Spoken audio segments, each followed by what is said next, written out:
සුබ දවසක් දයාබර දරුදරියනි. මා පහුගිය පාඩම නතර කරද්දිම කිව්වා අපි ඊළඟට කතා කරන්නේ අන්තර්ජාතික මූල්‍ය කියන ඒකකයේ තියෙන ඊටාම වැදගත් කොටසක් ඒ තමා ගියුම් තුලන ලේඛනය එහෙම නැත්නම් ගියුම් ශේෂය කියන එක. මම මේක වැදගත් කියලා කියන්නේ මෙහි ගනුදෙනු සටහන් කරන ආකාරයක් පිළිබඳව දරුවෝ දැනන් ඉන්න ඕනේ. ඒ වගේම මේක තුල ආර්ථික විද්‍යාත්මක දේවල් බොහොමයක් සංකල්ප බොහොමයක් සාකච්ඡා කරනවා. ඒ වගේම ජාතික ගිණුම් පාඩමත් එක්කත් ගොඩක් සම්බන්ධතාවයක් මේ තුල තියෙනවා. ඒ නිසා මේ හැම පැත්තක්ම සම්බන්ධ කරගෙනයි මම මේ පාඩම පැහැදිලි කිරීමක් කරන්න බලාපොරොත්තු වෙන්නේ. ගොඩක් දරුවොත් අන්තර්ජාතික වෙළඳාම කතා කරනකොට මේ ගියුම් ශේෂ ලේඛනය කවද්ද කරන්නේ අර එහෙම ප්‍රශ්න ගොඩාක් නැගුවා. ඉතින් ඒ නිසා මම හිතනවා ඔබ මාත් එක්ක අද බොහොම අවධානයෙන් මේකට යොමුකම් දුන්නොත් ඔබට මේක කිසිම ගැටලුවක් නැතිව ඊටාම සරල මාතෘකාවක් බවට පත් වෙන මාතෘකාවක් වෙයි. එතකොට මේ නිපුණතාවය යටතේ අපි ගියුම් ශේෂ ලේඛනයේ ඊට පස්සේ විනිමය අනුපාත වැනි කොටස් වලට අපි ඉදිරියේදී එනවා.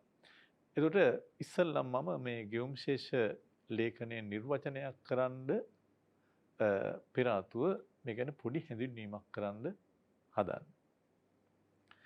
සාමාන්‍යයෙන් දැන් ගියුම් ශේෂ ලේඛනයක් කියන එක ලංකාවේ පිළියෙල කිරීමක් කරන්නේ අන්තර්ජාතික මූල්‍ය අරමුදල IMF විසින්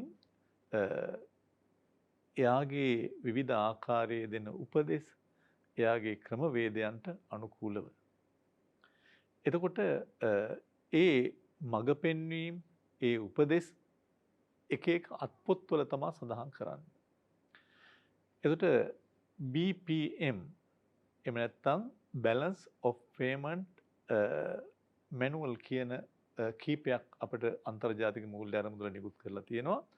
අවසාන වශයෙන් BPM 6 වලට අනුකූලව තමා ශ්‍රී ලංකාව දැන් මේ ගෙවුම් තුලන ලේඛනය පිළියෙල කිරීමක් කරන්නේ. එතකොට දැන් මේ අන්තර්ජාතික ගෙවුම් ශේෂය මේ BPM 6 වලට අනුව අපි හදන්න පටන් ගත්තේ 2013 ඉඳලා. 13 ඉඳලා තමයි බැංකු වාර්තාවට මේක ඇතුළත් කරලා අපි මේක පිළියෙල කිරීමක් කරන්නේ. 2009 තමයි ඇත්තටම මේ BPM 6 සම්මතයන් අපිට හඳුන්වා දීමක් කරේ. ඉතින් ඊට අනුකූලව යමින් අපි මේ ගෙයුම් තුලන ලේඛනයේ තුල අන්තර්ගතය මොකක්ද කියන එක තමයි වඩාත්ම අද පැහැදිලි කිරීමක් කරන්න උත්සාහ දැරීමක් කරන්නේ. ඉතින් අපි මුලින්ම ගෙයුම් තුලන ලේඛනය හඳුන්වද්දී වැදගත් වචන කීපයක් මම කියන්න කැමතියි. මේක පිළියෙල කරන්නේ කිසියම් වර්ෂයකට ඕනනම් අර්ධ වාර්ෂිකව කාර්තුවකට මේවා පිළියෙල කරන්න පුළුවන්. අපි සාමාන්‍ය වාර්ෂිකව හදන එකක් තමයි අපි මේ කතා කරන්න යන්නේ. එතකොට මේ ගෙයුම් තුලන ලේඛනය එහෙම නැත්නම් ගෙයුම් ශේෂ ලේඛනය මේ BPM 6 කියන අත්පොතට අනුකූලව පිළියෙල කරද්දී අපි ඉස්සෙල්ලම නිර්වචනයක් ගන්න වෙන්නේ මේකේ අන්තර්ගත ගනුදෙනු පදනම් කරගෙන. මේකේ තියෙනවා රටක නේවාසිකයෝ අනේවාසිකයන් එක්ක සිදු කරන සියලු ආර්ථික ගනුදෙනු. මම ආයෙ කිව්වොත් ගෙයුම් තුලන ලේඛනයේ ඇතුළත් වෙනවා රටක නේවාසිකයෝ අනේවාසිකයන් සමග සිදු කරන සියලු ආර්ථික ගනුදෙනු. ඒතර අනේවාසිකයෝ කියන එක ජාතික ගිණුම් පාඩමේ ගොඩාක් දුරට විග්‍රහ කිරීම කරලා තියෙනවා.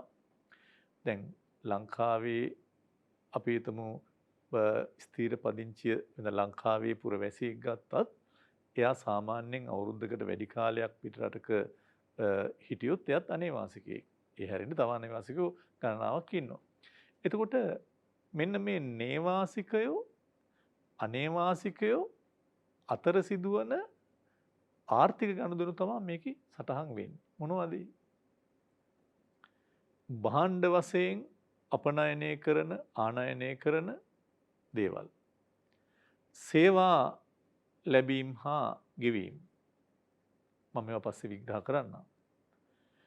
විවිධ ආදායම් වර්ග ලැබීම් ගෙවීම්. ඒකම වත්කම් සමහර විට ත්‍යාග වගේ ධනය එක පැත්තකට විතරක් ගලා යන ඒවා. ඒක පාර්ශවීය ඒවා.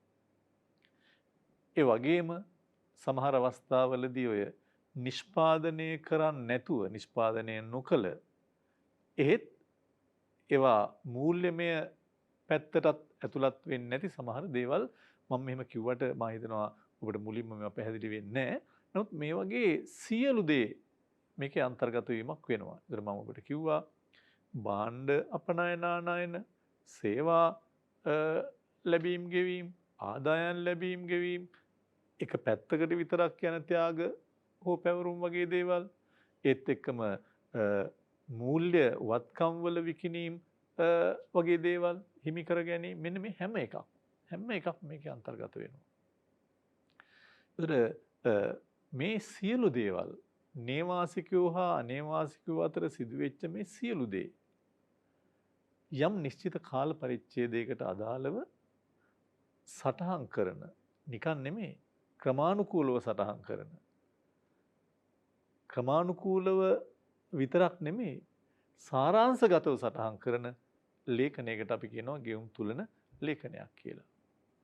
එතකොට මේකේ අපනයන ආනයන සේවා ලැබීම් ගෙවීම් විදේශ ආයෝජන විදේශ මූල්‍ය ලැබීම් වගේ දේවල් පිටරට ඉඳලා අපේ අය සල්ලි එවන ඒවා සංචාරකයෝ මෙහාට ඇවිල්ලා වියදම් කරන දේවල් අපි වියදම් කරන දේවල් හැම එකක්ම නේවාසික අනේවාසිකයෝ අතර සිදුවන සියලුම ආර්ථික ගනුදෙනු ක්‍රමානුකූලව සාරාංශගතව සටහන් කරන මේ ලේඛනයට අපි කියනවා ගෙයුම් තුලන ලේඛනය. ඒතර අපි මුලින්ම කිව්ව ආකාරයට අනුකූලව ඔබට පේනවා නේවාසිකයෝ අනේවාසිකයෝ අතර සිදුවන සියලු ආර්ථික ගනුදෙනු ක්‍රමානුකූලව සාරාංශගත කරලා දක්වන සංඛ්‍යානමය ප්‍රකාශය ඉලක්කම් වලින් දක්වන එකක්.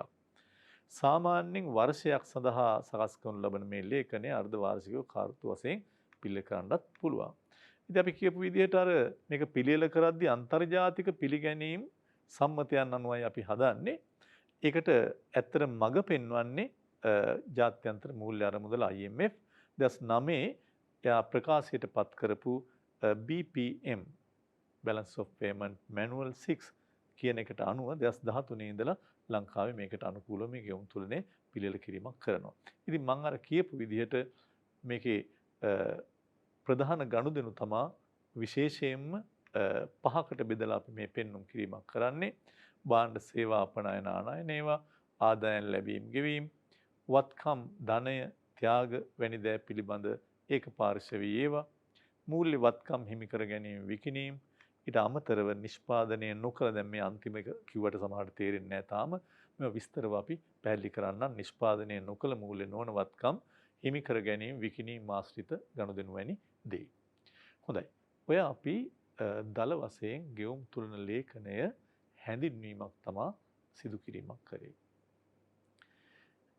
මම ඉදිරියේදී කතා කරන්න බලාපොරොත්තු වෙන දෙයක් කෙටියෙන් කියලා මම ඊළඟ කොටසට එනවා. ඒ තමා මේක ඇත්තටම ගිනුම් කරන සම්ප්‍රදායකට අනුව හර බැර වශයෙන් සටහන් කරන ලේඛනයක්. ඒ හින්දාම සමහර දරුවෝ හිතනවා මේක මේ ගිනුම් කරන්නේ දැනගන්න ඕනේද සටහන් කරන ආකාරයේ පැටලෙයිද කිසිදු ගැටලුවක් නැහැ. මං ඉස්සරලා තව ඕනනම් පොඩි දෙයක් මං කියන්නම් ඔබට මේක තවත් අවබෝධ කරගන්න. මේක ගෙවුම් තුලනය කියලා කියන්නේ මේක ඇත්තටම බැලන්ස් වෙනවා. මේක සමාන වෙනවා මේ අර බැර ලැබීම් ගෙවීම්. ඒ නිසා ඒ නම පාවිච්චි කරලා දෙන. ඒවට හේතුව අපි පස්සේ කතා කරන්න පැත්තකට තියලා ඉස්සලා ආකෘතිය පිළිබඳව පොඩි හැඳින්වීමක් කරගමු. ඒතර ගෙවුම් තුරන ලේඛනය ප්‍රධානම ගිණුම් තුනකින් සමන්විතයි කියලායි අපි ගන්න. එක ජංගම ගිණුම. දෙවැනි එක ප්‍රාග්ධන ගිණුම. තුන්වෙනි එක මූල්‍ය ගිණුම. අද මම ඔබට පැහැදිලි කරන්න බලාපොරොත්තු වෙන්නේ මේකේ පළවෙනිම ගිණුම ඒ ගොඩක් වැදගත් ජාතික ගිණුම් වලට පවා ඒ තමා ජංගම ගිණුම කරන්ට් account කියන එක. ඊට පස්සෙ අපි ප්‍රාග්ධන හා මූල්‍ය ගිණුම් පිළිබඳව කතා බහට යමු. එතකොට මේ ජංගම ගිණුම ප්‍රධාන වශයෙන් කොටස් තුනකට මම බෙදනවා. ජංගම ගිණුම ප්‍රධාන කොටස් තුනක් යටතේ මම වර්ගීකරණය කරනවා. එක භාණ්ඩ හා සේවා ගිණුම. මේ දෙක පසුව අපි දෙකට බෙදමු. එක භාණ්ඩ හා සේවා ගිණුම, දෙවෙනි එක ප්‍රාථමික ආදායම් ගිණුම, තුන්වෙනි එක ද්විතීක ආදායම් ගිණුම.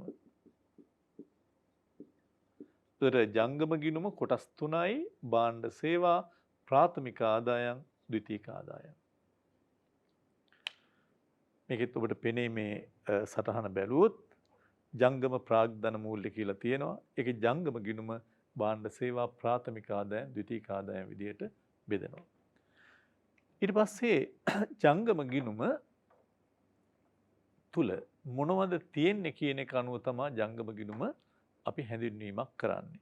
අපි ජංගම ගිණුම හඳුන්වද්දී පොඩි නිර්වචනයක් මෙතන තියෙනවා. ඒක මේ ගිණුම් ටික හැඳින්වුවාට පස්සේ තවත් පැහැදිලි වෙයි. එක් කියනවා යම් කාලයක් තුල රටක නේවාසිකයන් අනේවාසිකයෝ අතර භාණ්ඩ සේවා ඔය කියපු ප්‍රාථමික ද්විතීක ආදායම් ප්‍රවාහයන් සටහන් කරන ගිණුම විදිහට. මේකට වර්තන ගිණුම කියලාත් කියනවා. දැන් උඩ මතක නම් රාජ්‍ය ආර්ථිකය වගේ පාඩම් වල වෙනම තිබ්බ අයවැයෙත් වර්තන ගිණුමක්. නිසා මේකෙත් මේ ජංගම ගිණුම වර්තන ගිණුමක් විදිහට සලකනවා. වර්තන හෝ ජංගම ස්වරූපේ සාමාන්‍යයෙන් ඔබ දන්නවා මේවා නිතර ඇති වෙන, ඒ කියන්නේ කෙටි කාලිනව වෙනස්කම් ඇති වෙන දේවල්.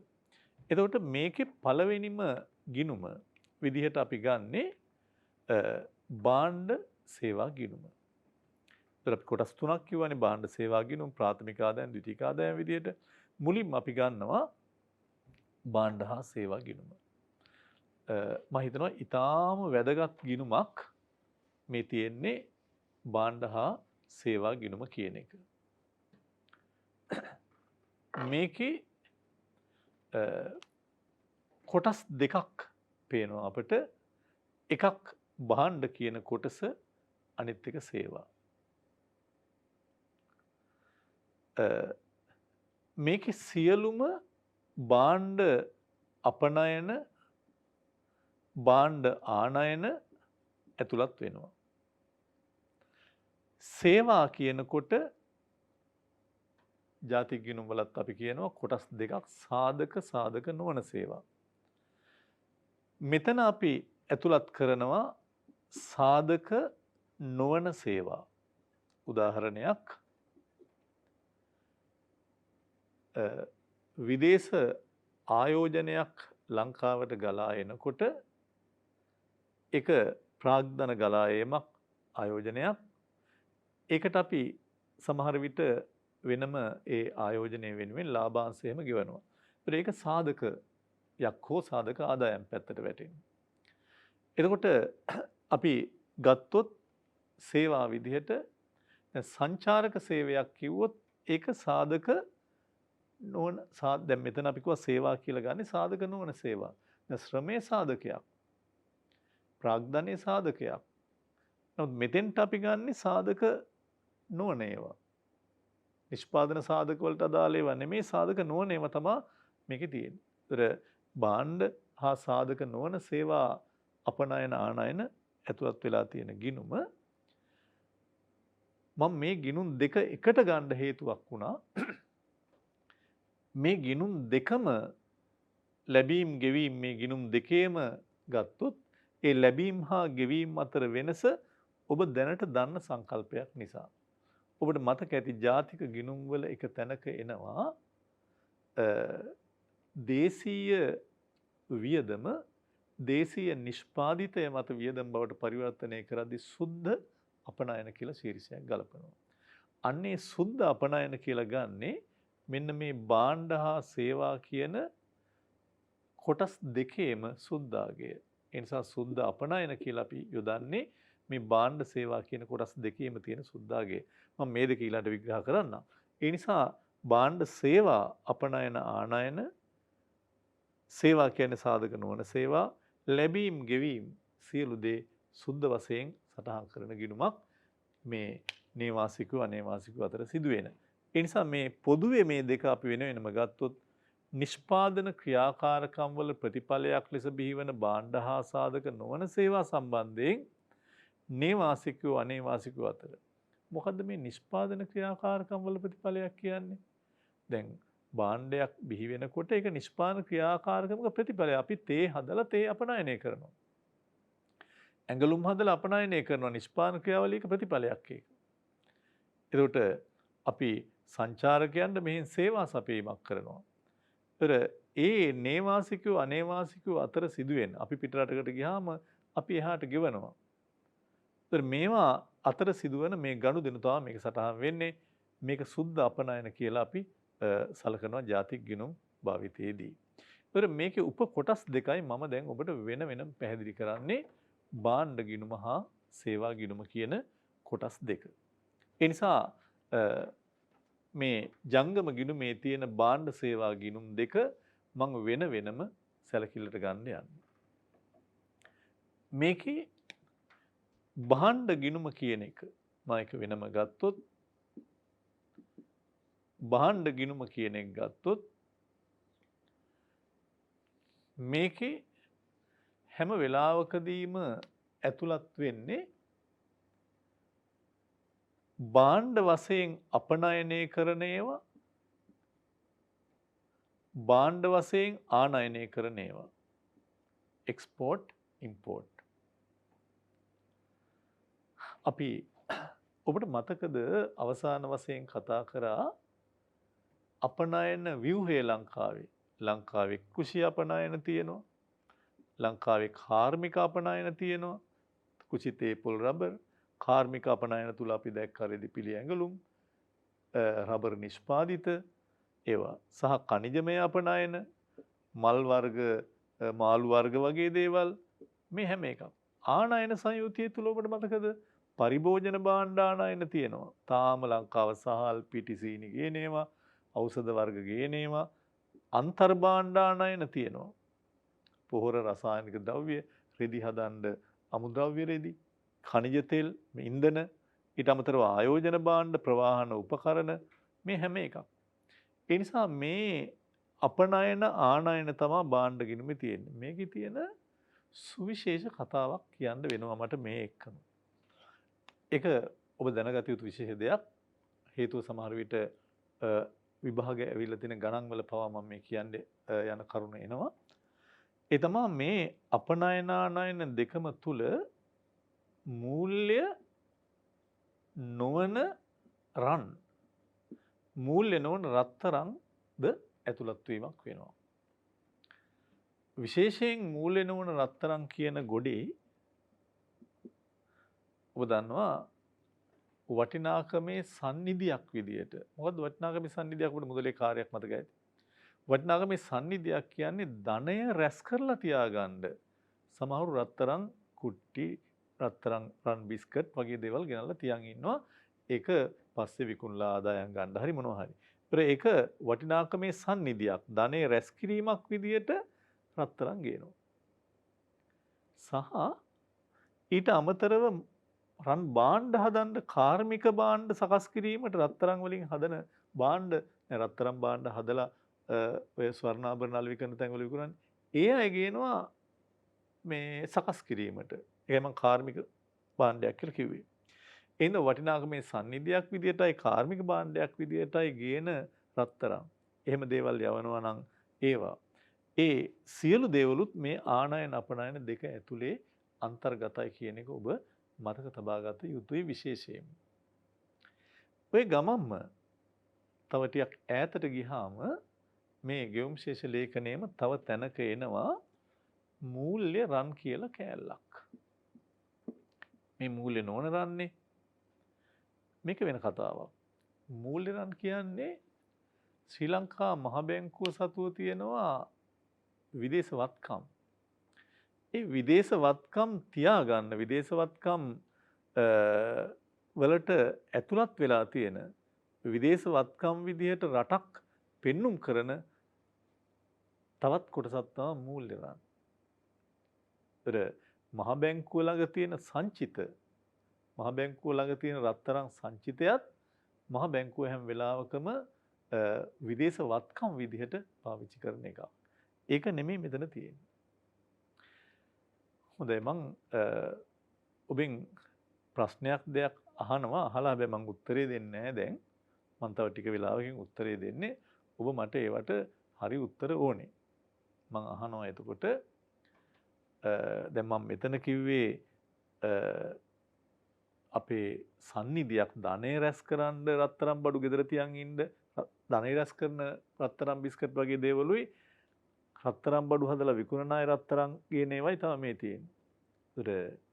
සමහර විට අපි මෙහි රන් ආභරණ හදලා ඒවා යවනවා නම් හදපු රන් ආභරණ පළඳින්න ගේනවා නම් ඒවත් මේකේ ඇතුළත්ද නැද්ද කියලා මම ප්‍රශ්නයක් අහනවා. මට ඕනේ වෙනස්කම දැනගන්න ඔබෙන්. මේ අපි රත්තරන් බාන්න පළඳින රත්තරන් පළඳින්න ගෙනාවොත් මේ හදලා ඒ පළඳින රත්තරන් බාන්න යවුවොත් ඒවා මොකේද ඇතුළත් වෙන්නේ මේකේද මේකේද? හොඳයි මම දැන් උත්තරේ දෙන්නම්. ඒවා මෙතන තියෙන්නේ. මේකේ ඇතුළත් වෙන්නේ ඇත්තටම අර වටිනාකම රැස් කරන්නයි තව භාණ්ඩයන් රත්තරන් බඩු නිපදවන්නයි ගේන්න දේවල්. හොඳයි. ඊළඟ දැන් සමහර දරුවෝ අහනවා මේ අලි ඇතුන් සමහරට අපේ සත්තු වත්තට සූ එකට ගේනවා සතුන්. ඒතර ඒවත් මේකේ අන්තර්ගතයිද? ඔය වගේ ප්‍රශ්න දරුවන්ට එනවා. ආය අහනවා සමහර දරුවෝ සමහර අවස්ථාවලදී විදේශ සංචාරකයෙක් ලංකාවට ඇවිල්ලා මෙහි මොනවා හරි සංචාරය කරන ගමන් මෙහි තියෙන භාණ්ඩයක් ගන්නවා. අපි සංචාරයට ගිහිල්ලා එහි තියෙන ඇඳුමක් ගන්නවා. ඒවා කොහොමද? ඔයගේ ගැටලු එන්න පුළුවන්. ඒවා ගැඹුරටම හිතන්න යන්න එපා. අපි පොඩි උත්තරයක් ඉස්සරහින් දෙමු ඒක. ඒ නිසා මේ ආනයන අපනයන දෘශ්‍ය වෙළඳාම කියන කොටස තමයි මේකේ තියෙන්නේ. හොඳයි. එතකොට මේ ගිණුමේ අපනයන වටිනාකම හා ආනයන වටිනාකම අතර යම් වෙනසක් එනවනේ.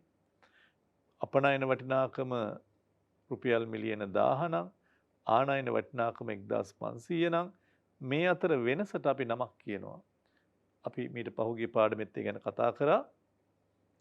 ඒ වෙනස භාණ්ඩ ගිණුමේ ශේෂය නොහොත් වෙළඳ ශේෂය කියලා අපි ගන්නවා ඒක. ඒ නිසා නිතරම මෙන්න මේ වෙළඳ ගිණුමේ තියෙන භාණ්ඩ අපනයන වටිනාකම් ආනයන වටිනාකම් අතර තියෙන වෙනස මූල්‍ය නොවන රත්තරණුත් එක්ක අපි ගන්නවා වෙළඳ ශේෂය. මේ ගැන ඉතා වැදගත් සිද්ධියක් කියන්න ඕනේ. ලංකාවේ 2018-19 වගේම පහුගිය කාලාන්තරයක් තිස්සේ මේ වෙළඳ ගිණුමේ දිගින් දිගටම හිඟයන් වාර්තා වුණේ ඒක. ඒ කියන්නේ අපනයන ආදායමට වඩා ආනයන වියදම් හැම වෙලාවකම ඉහළ මට්ටමක දකින්න ලැබුණු එක. ඒතර උඩ පේනවා ඇති වෙළඳ භාණ්ඩ හා මූල්‍ය නොවන රත්තරන් අපනයන ආනයන දෘශ්‍ය වෙළඳාම ගනුදෙනු මෙහි ඇතුළත් කරනවා. මේ ගිණුම මේ ශේෂයේ භාණ්ඩ ගිණුමේ ශේෂයේ වෙළඳ ශේෂය ලෙස හඳුන්වනවා. ඒක ගණනය කරන්න පුළුවන් මේ අපනයන ආනයන අපනයන වලින් ආනයන අඩු කරලා මේ දෙකේම මූල්‍ය නොවන රත්තරන් ඇතුළත් වීමක් වෙනවා.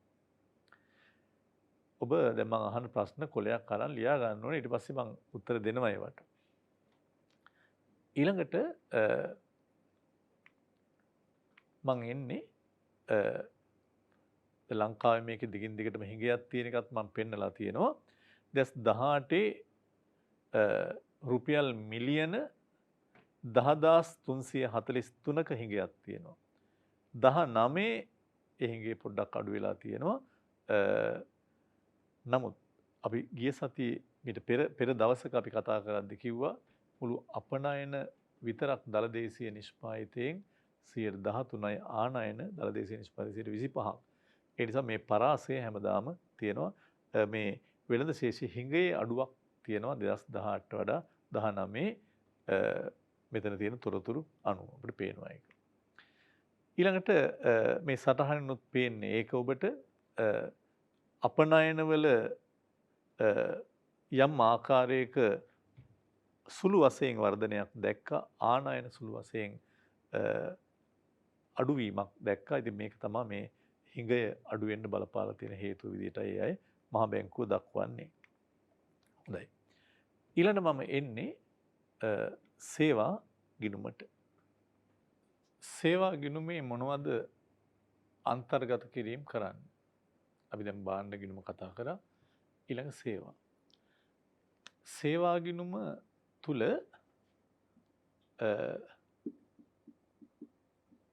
විශේෂයෙන්ම අදෘශ්‍ය වෙළඳ ගනුදෙනු තමයි තියෙන්නේ. අදෘශ්‍ය වෙළඳාම. දෘශ්‍ය නෑ භාණ්ඩ වගේ. මේකේ සියලුම නිෂ්පාදන ක්‍රියාකාරකමක් මත සිදුවෙන සේවාවකින් අපට සිදුවන ලැබීම් නිෂ්පාදන ක්‍රියාකාරකමක් මත සිදුවන සේවාවක් වෙනුවෙන් අපි සිදු කරන ගෙවීම් මේකේ අන්තර්ගතයි. සේවා අපනයන ආනයන කියලා කියනවා සේවා ලැබීම හා සේවා ගෙවීම. එතකොට ඔක්කොම අදෘශ්‍ය ඒවා. මේකෙත් අර වගේම ශේෂයක් ගණනය කරනවා සේවා ලැබීම් වලින් සේවා ගෙවීම් අඩු කරාම අපට ලැබෙන උත්තරයට අපි කියනවා සේවා ගිණුමේ ශේෂය. ඔබට සතුටුදායක කරුණක් කියන්නයි මම හදන්නේ. භාණ්ඩ ගිණුමේ දිගටම හිඟයක් ඇවිල්ලා තියෙනවා කිව්වට සේවා ගිණුමේ ලංකාව තුල අතිරික්තයක් ඇවිල්ලා තියෙනවා. එහෙනම් ඔබ දැන් මේක හරහා අහයි මොනවද මේ ලැබීම් ගේ මම මුලින්ම කතා කරද්දි කිව්වා සේවා ගිණුමේ තියෙන සියලු දේ සාධක සේවා මිසක් සාධක නොවන සාධක සේවා මේක ඇතුළත් වෙන්නේ ඔක්කොම සාධක නොවන සේවා ඇතුළත් වෙන්නේ කියලා. සාධක සේවා නෙවෙයි. සාධක නොවන සේවා කියන්නේ ශ්‍රමය, භූමිය, ප්‍රාග්ධනය වැනි ඒවා නෙමෙයි. සාධක නොවන ඒවා. දැන් මම ඔබට මේකේ කියන්න බලාපොරොත්තු වෙනවා මොනවද මේ සේවා ගිණුමේ අන්තර්ගත වෙන දේවල්. ඊට ඉස්සෙල්ලා අපි හැඳින්වීමට යමු. නිෂ්පාදන ක්‍රියාකාරකම් වල ප්‍රතිඵලයක් ලෙස බිහි වූ අදෘශ්‍ය සේවා ආනයන අපනයන මීට ඇතුළත් වේ කියන එක. නිෂ්පාදන ක්‍රියාකාරකම් වල ප්‍රතිඵලයක් ලෙස බිහි වෙච්ච අදෘශ්‍ය ඒවා. සේවා ගනුදෙනු අදෘශ්‍ය වෙළඳාම කියලාත් හඳුන්වනවා. ඒතර මේකෙත් සේවා ලැබීම් වලින් ගෙවීම අඩු කරාම මේකෙත් සේවා ආදායම් වලින් සේවා ආදායම් ගෙවීම අඩු කරාම එනවා සේවා ගිණුමේ ශේෂය. ලංකාවේ මේක අතිරික්තයක් ධනාගයක් තියෙනවා. සේවා ගිණුමේ ඇතුළත් කරන ගනුදෙනු පිළිබඳව නම් ඔබ විශේෂ අවධානයක් යොමු කළ යුතු වෙනවා. හේතුව විභාගයේදී ඔබෙන් සමහර බහුවර්ණ ප්‍රශ්නවල මේක මොන ගිණුමේ ඇතුළත් ගනුදෙනුවක්ද කියලා ආන නිසා. එන සේවා ගිණුමේ ඇතුළත් කරනු ලබන ගනුදෙනු අපි බෙදන ආකාරය තුල කාරණා කීපයක් අපි ගන්නවා. සේවා ගිණුමේ අන්තර්ගත එකක්. සේවා ගිණුමේ අන්තර්ගත එකක් තමයි ප්‍රවාහන සේවා.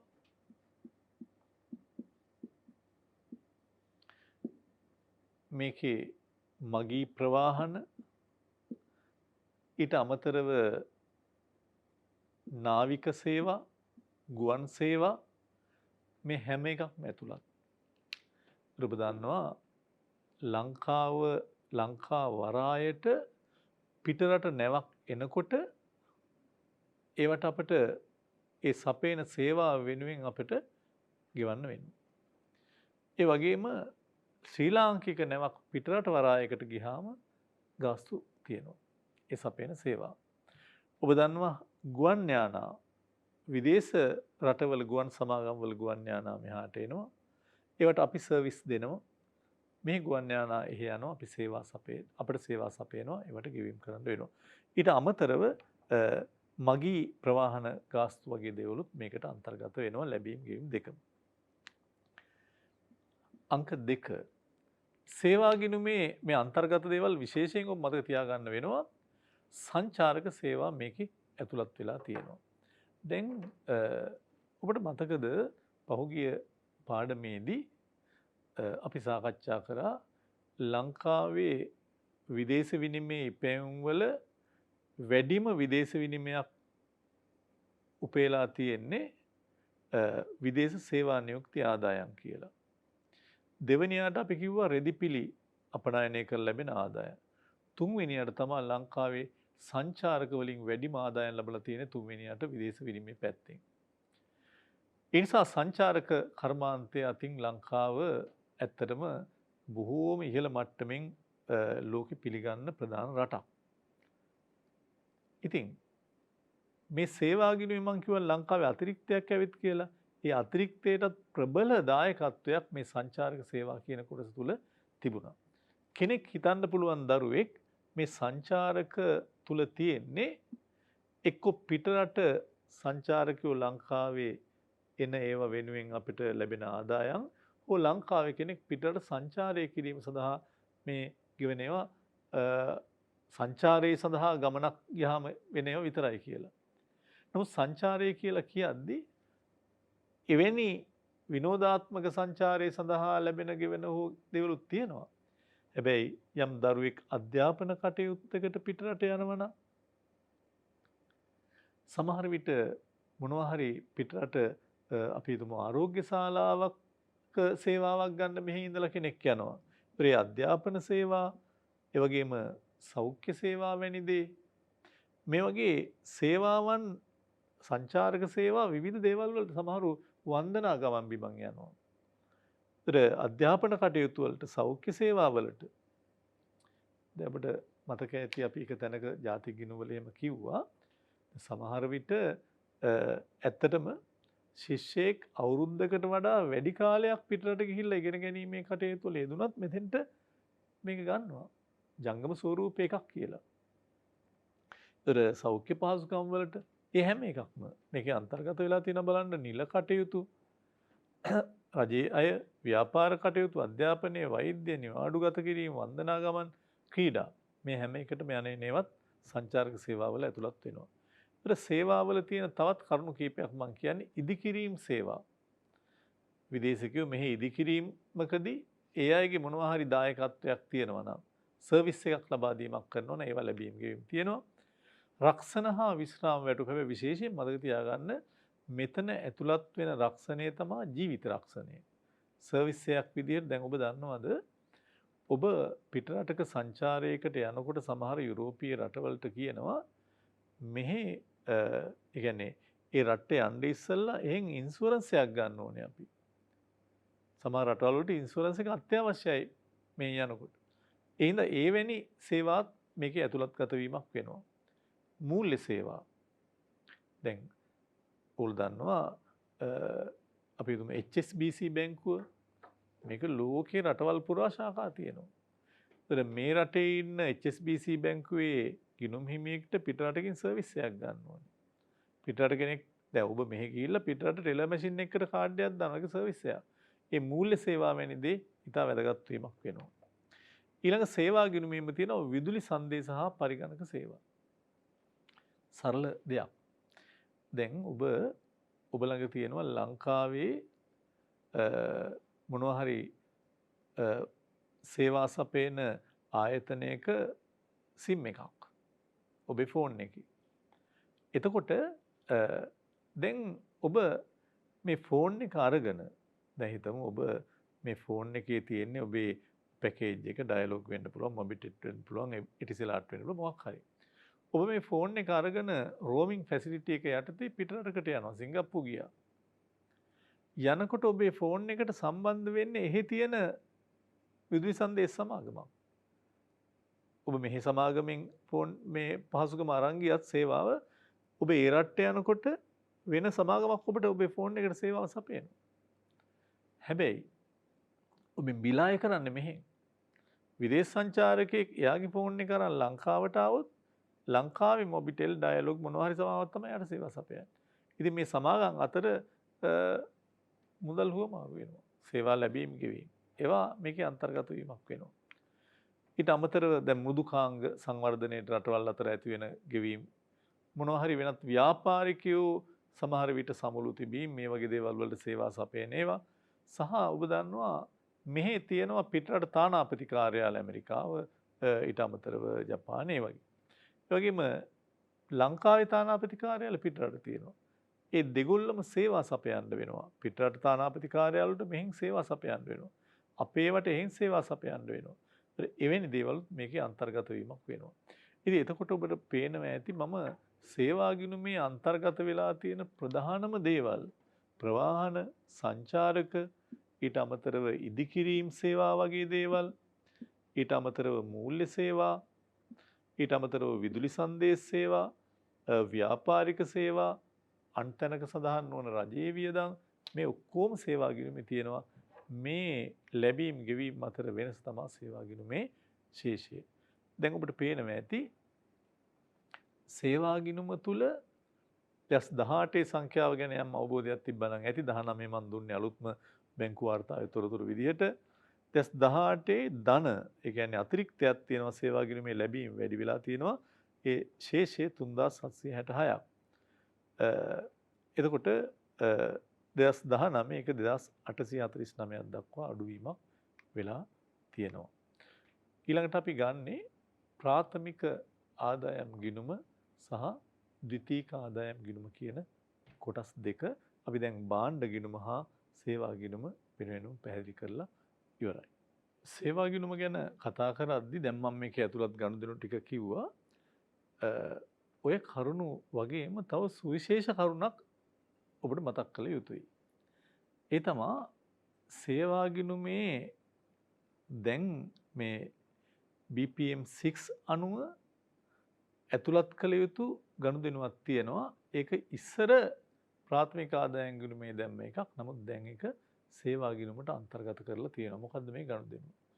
මම ඔබට කිව්ව මතකද මුලින්ම ප්‍රධාන ගනුදෙනු ඇතුළත් වෙන්නේ මෙන්න මේවයි කියද්දී ඔබට නොතේරෙන වාක්‍යයක් කිව්වා මං නිෂ්පාදනය නොකළ මූල්‍ය නොවන වත්කම් ගැන. මොනවද මේකට අයිති වෙන්නේ? දැන් ඔබ අහලා තියෙනවා පුරස්කාර රොයල්ටි. ඊට අමතරව ඔබ අහලා තියෙනවා ස්වාධිකාර වගේ දේවල්. ඒත් එක්කම වරලත් බලපත්‍ර දැන් ඔබ හොඳටම දන්නවා KFC McDonald මේ හිමිකරුවෝ ඉන්න වෙන තැනක ලංකාවේ තමයි මේකේ වරලත් ව්‍යාපාර විදියට තියෙන්නේ. එතකොට මේවා වෙනුවෙන් අපට යම් යම් ගාස්තු ගෙවන්න වෙනවා. දැන් හිතන්න McDonald KFC අපි හිතමු මෙහි McDonald පවත්වන්න යන්නේ අබාන්ස් කියන සමාගම නම් අබාන්ස් කියන සමාගමට හැම විකුණුම් ආදායමක් වෙනුවෙන්ම රොයල්ටි එකක් පුරස්කාරයක් යහට ගෙවන්න වෙනවා. ඒ විතරක් නෙමෙයි සමහර සන්නම් බ්‍රෑන්ඩ් එක අපි පිටරටක තියෙන සන්නමක් අපි මේ පාවිච්චි කිරීමක් කරනකොට ඒ සන්නම ගනිද්දි ගෙවන්න වීම වෙනවා.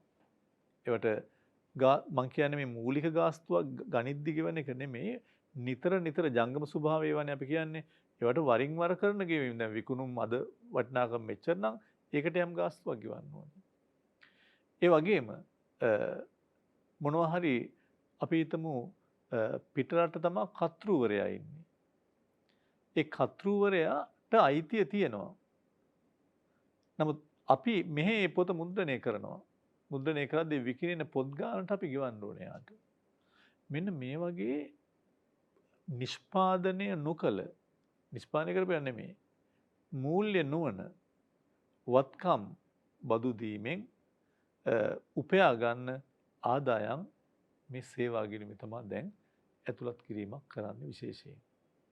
එහෙනම් ඒක ඔබ විශේෂයෙන් මතක තියාගන්න ඕනේ. ඒ නිෂ්පාදනය නොකළ මූල්‍ය වන වත්කම් බදු දීමෙන් එවෙන් අපිට ලැබෙන සල්ලි හෝ අපි ගෙවන මුදල් මොනවද කියන එක. right? ඉතින් ඒ හින්දා හැම වෙලාවකම දැන් පුජ්‍යලික විශ්වවිද්‍යාලයක් එක්ක සම්බන්ධ වෙලා ඉන්නවා නම් පිටරට විශ්වවිද්‍යාලයක් ඒ පිට ශිෂ්‍යෝ ප්‍රමාණය අනුව අපි ඇත්තටම මේ අයට වෙනම රොයල්ටි එකක් පුරස්කාරයක් ගෙවන්න ඕනේ. අනේ වෙනි දේ. ඉතින් ඒ ටික අපි සේවා ගිණුමේ අන්තර්ගත සියලු ගනුදෙනු ඔබට හඳුනා ගැනීමට අපි තොරතුරු ටික සටහනේ යෙදුවා මේකත් එක්ක. ඉතින් ඊට පස්සේ අපේ තියෙන ප්‍රධානම ගිණුම තියෙන්නේ ප්‍රාථමික ආදායම් ගිණුම. ප්‍රාථමික ආදායම් ගිණුම. ඔබට මේ ආදායම් කියන වචනේම මම ආවොත් මේකේ තියෙන්නේ සාධක සේවා.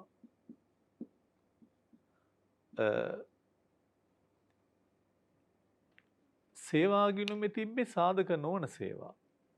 මේකේ සාධක සේවා ඇතුළත්. ඔබට මම ආයෙ පොඩි මතක් කිරීමක් කරනවා නම් ඔබට මතකද භාණ්ඩ සේවා ගිණුම භාණ්ඩ සේවා ගිණුමේ ශේෂය තමයි ජාතික ගිණුම සුද්ධ අපනයන කියලා අපි ගත්තා. ප්‍රාථමික මම මේ මුලින්ම විස්තර කියන්න ඉස්සලා ගත්තේ මතක් ඔබ දන්න එකක් හින්දා ප්‍රාථමික ආදායම් ගිණුම තුල තියෙන ශේෂය තමයි දේශීය නිෂ්පාදිතයේ ජාතික ආදායම් බවට පත් කරන්න ගලපපු සුද්ධ විදේශ ප්‍රාථමික ආදායම්. එහෙනම් ජාතික ගිණුම වලත් මේක අපි කතා කරලා තියෙනවා. එහෙනම් මේ ප්‍රාථමික ආදායම් ගිණුමේ තියෙන්නේ ඇත්තටම නිෂ්පාදන ක්‍රියාවලිය සඳහා නේවාසිකයන්ගේ දායකත්වය වෙනුවෙන්.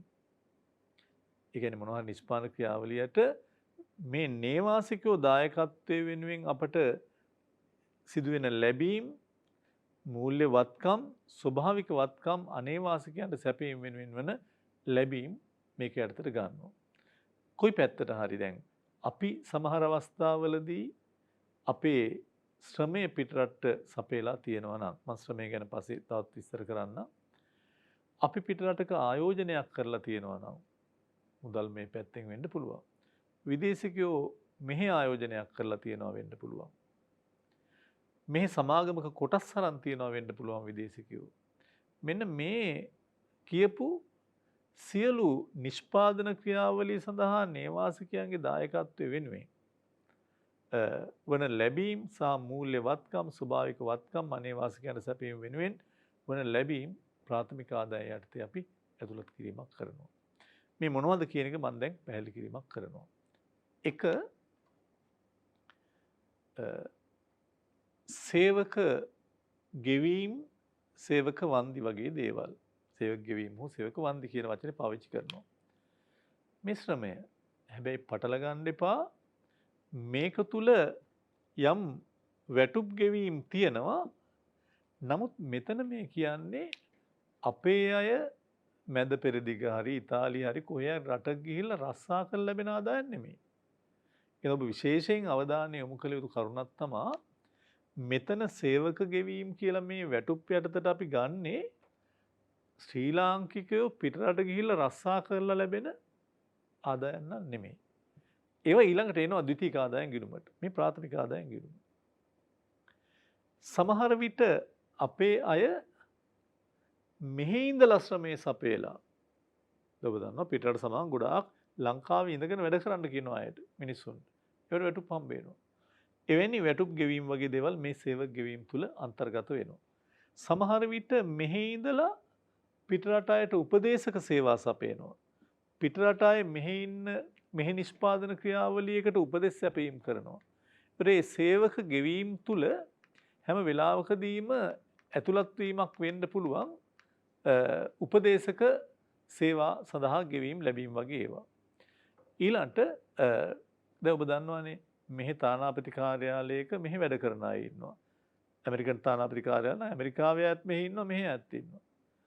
ලංකාවේ තානාපති කාර්යාලයක් ඇමරිකාවේ තියෙනවා නම් එහි අයත් ඉන්නවා මෙහි අයත් ඉන්නවා. ඒ නිසා මේ දෙගොල්ලන්ට වැටුප් වේතන ගෙවා ගන්න වෙනවා. ඒ නිසා ඒවත් මේක තුල ඇතුළත් වීමක් වෙනවා. සේවක ගෙවීම තුල, සේවක වන්දි තුල. දෙවෙනි එක ඊටා වැදගත්. මෙතන මතක තියාගන්න ඕනේ විශේෂයෙන් මම අර ආයෙ කියනවා මේ වැටුප් වේතන කියන්නේ අපේ අය පිටරට ගිහිල්ලා මෙහාට එවනේව නෙමෙයි. හේතුව අපේ කෙනෙක් පිටරට ගිහිල්ලා වැඩ කරනවා නම් අවුරුද්දට වැඩි කාලයක් එයා අනේවාසිකයෙක්. ඒ නිසා මේ සේවක වැටුප් උපදේශක සේවා වගේව තියෙනවා. තානාපති කාර්යාලවල වැඩ කරන අයට වැටුප් ගෙවීම වගේවත් තියෙනවා මේක. ඊළඟ වැදගත්ම තවත් ප්‍රාථමික ආදායම් යටතේ තියෙන එකක් තමයි ආයෝජන ආදායම්. ආයෝජන ආදාය යටතේ තියෙන්නේ ලාභ, ලාභාංශ, පොලි වැනි දේ. මොනවද මේ? ඔබ දන්නවා විදේශ සමාගමක් මෙහි සමාගමක කොටස් ගත්තොත් ඒ සමාගම ලබන ලාභ වලින් ලාභාංශ ගෙවන්න ඕනේ. අපි පිටරට සමාගමක කොටස් ගත්තොත් ඒවට අපි ගෙවන්න වෙනවා ලාභ ලාභාංශ. ලාභ වලින් කොටසක් ගෙවන්න වෙන ලාභාංශ විදියට. ඒ වගේම සමහර විට ඔබ දන්නවා වෙනත් ආයෝජන වර්ග තියෙනවා ණයකර වගේ දේවල් ඒවටත් අපි ගෙවන්න වෙනවා පොලි වගේ දේවල්. ඒත් එක්කම අපි මෙතන වැදගත්ම දෙයක් තියෙනවා ලංකාවට ගොඩක් වැදගත්. ඒ තමයි අපි ගොඩාක් විදේශ ණය ගන්නවා. ඒ ගන්න ණය වලට කරන ගෙවීම් පොලි ඒවා මෙතන සඳහන් වීමක් වෙනවා.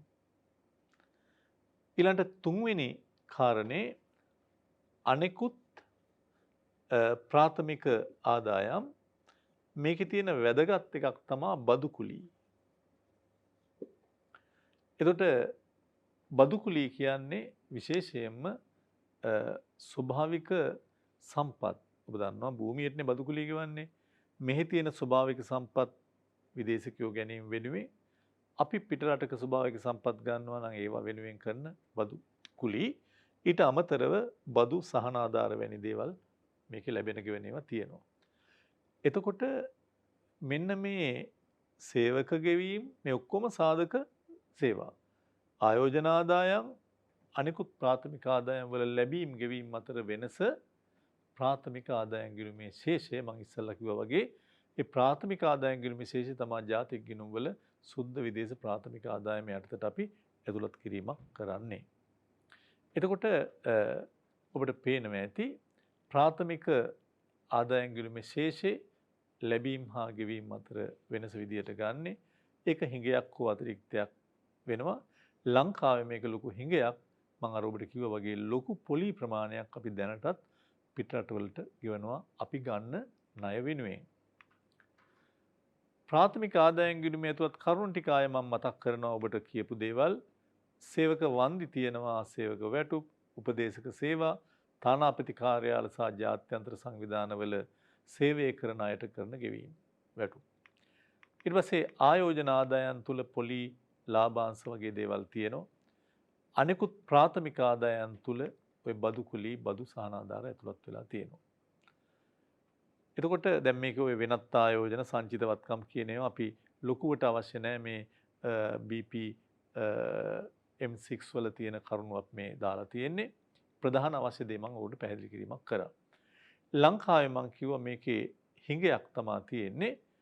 ඒක 2018 2385ක හිඟයක් තියෙනවා 19 2426 දක්වා එක වැඩිවීමක් වෙලා තියෙනවා හිඟය.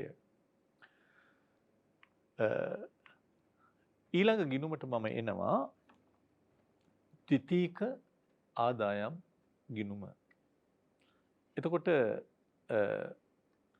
ද්විතීක ආදායම් ගිණුම කියන එකට ඒ යටතට අපි මොනවාද ඇතුළත් කිරීමක් කරන්නේ? දැන් ඔබ දන්නවා මේ කතා කරපු බොහෝ දේවල් භාණ්ඩ සේවා ප්‍රාථමික ආදායම් ඒ ඔක්කොම නිෂ්පාදන ක්‍රියාවලිය මත සිදුවන ඒවා කියලා අපි කතා කිරීමක් කරා. එතකොට දැන් මේ ද්විතීක ආදායම් ගිණුමේ පොඩි විශේෂත්වයක් තියෙනවා.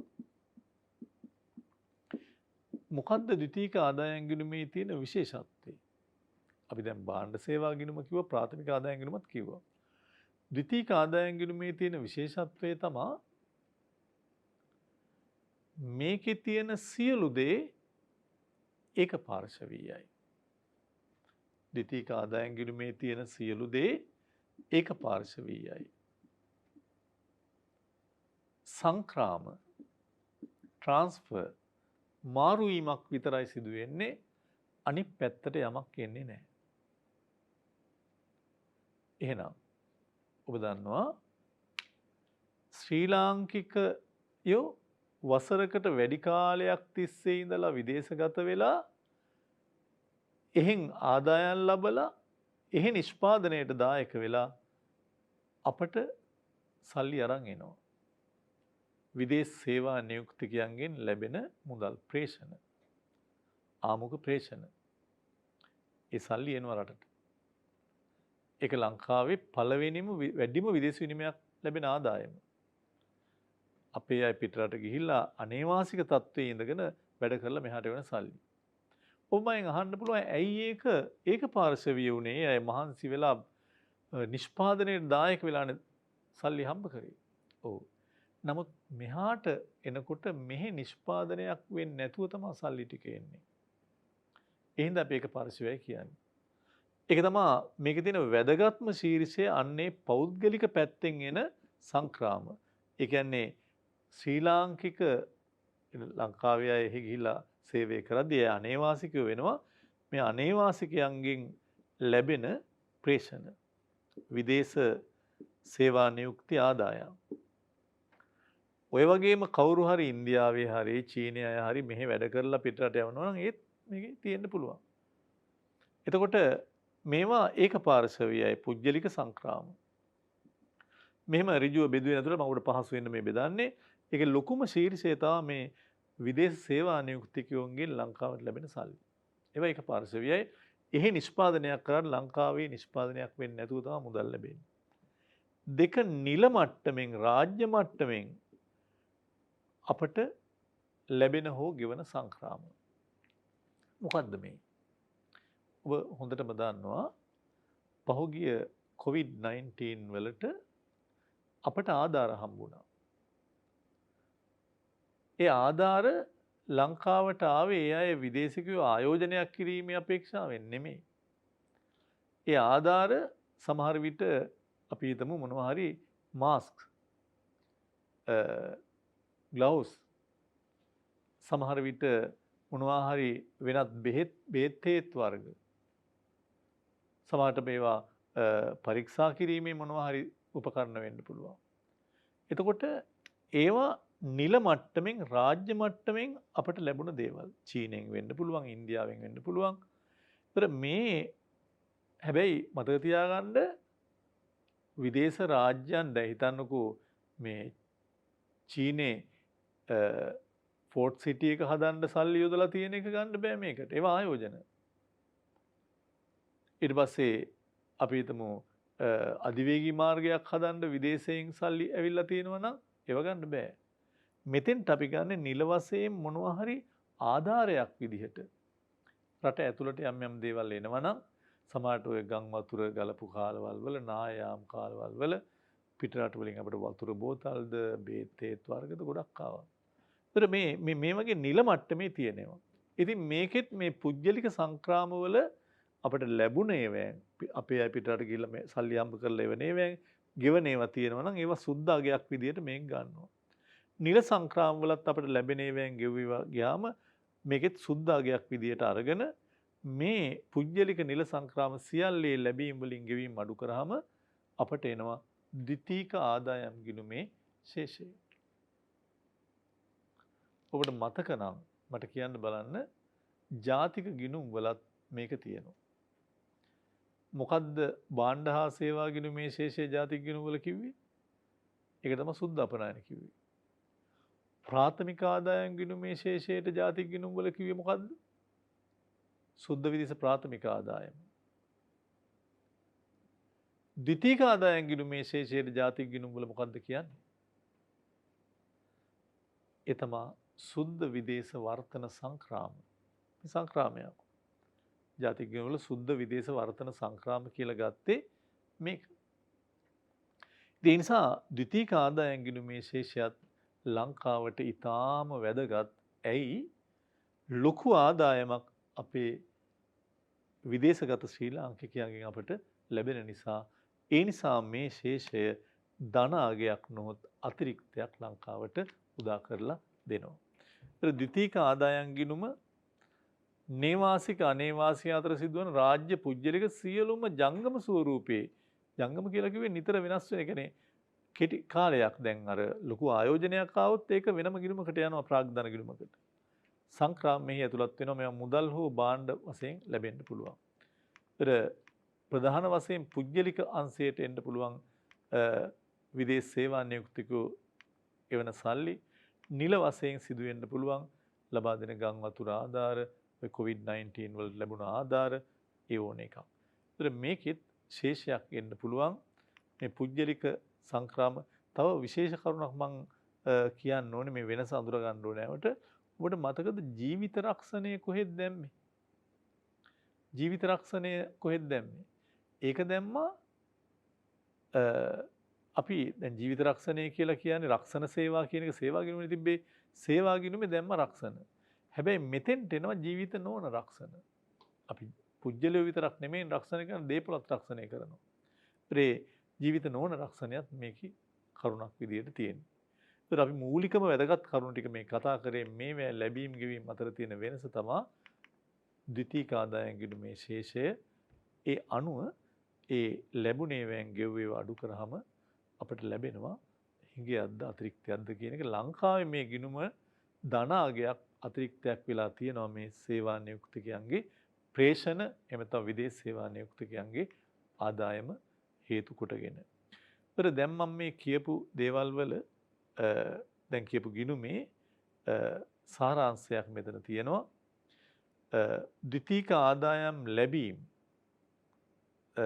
වල සුද්ධාගේ තියෙනවා සේවා නියුක්ති ප්‍රේෂණ රජයේ ඒවා නිල පුජ්‍යලික දෙකම ඒවා ලැබීම් වලින් ගෙවීම අඩු කරලා මේ තියෙන්නේ.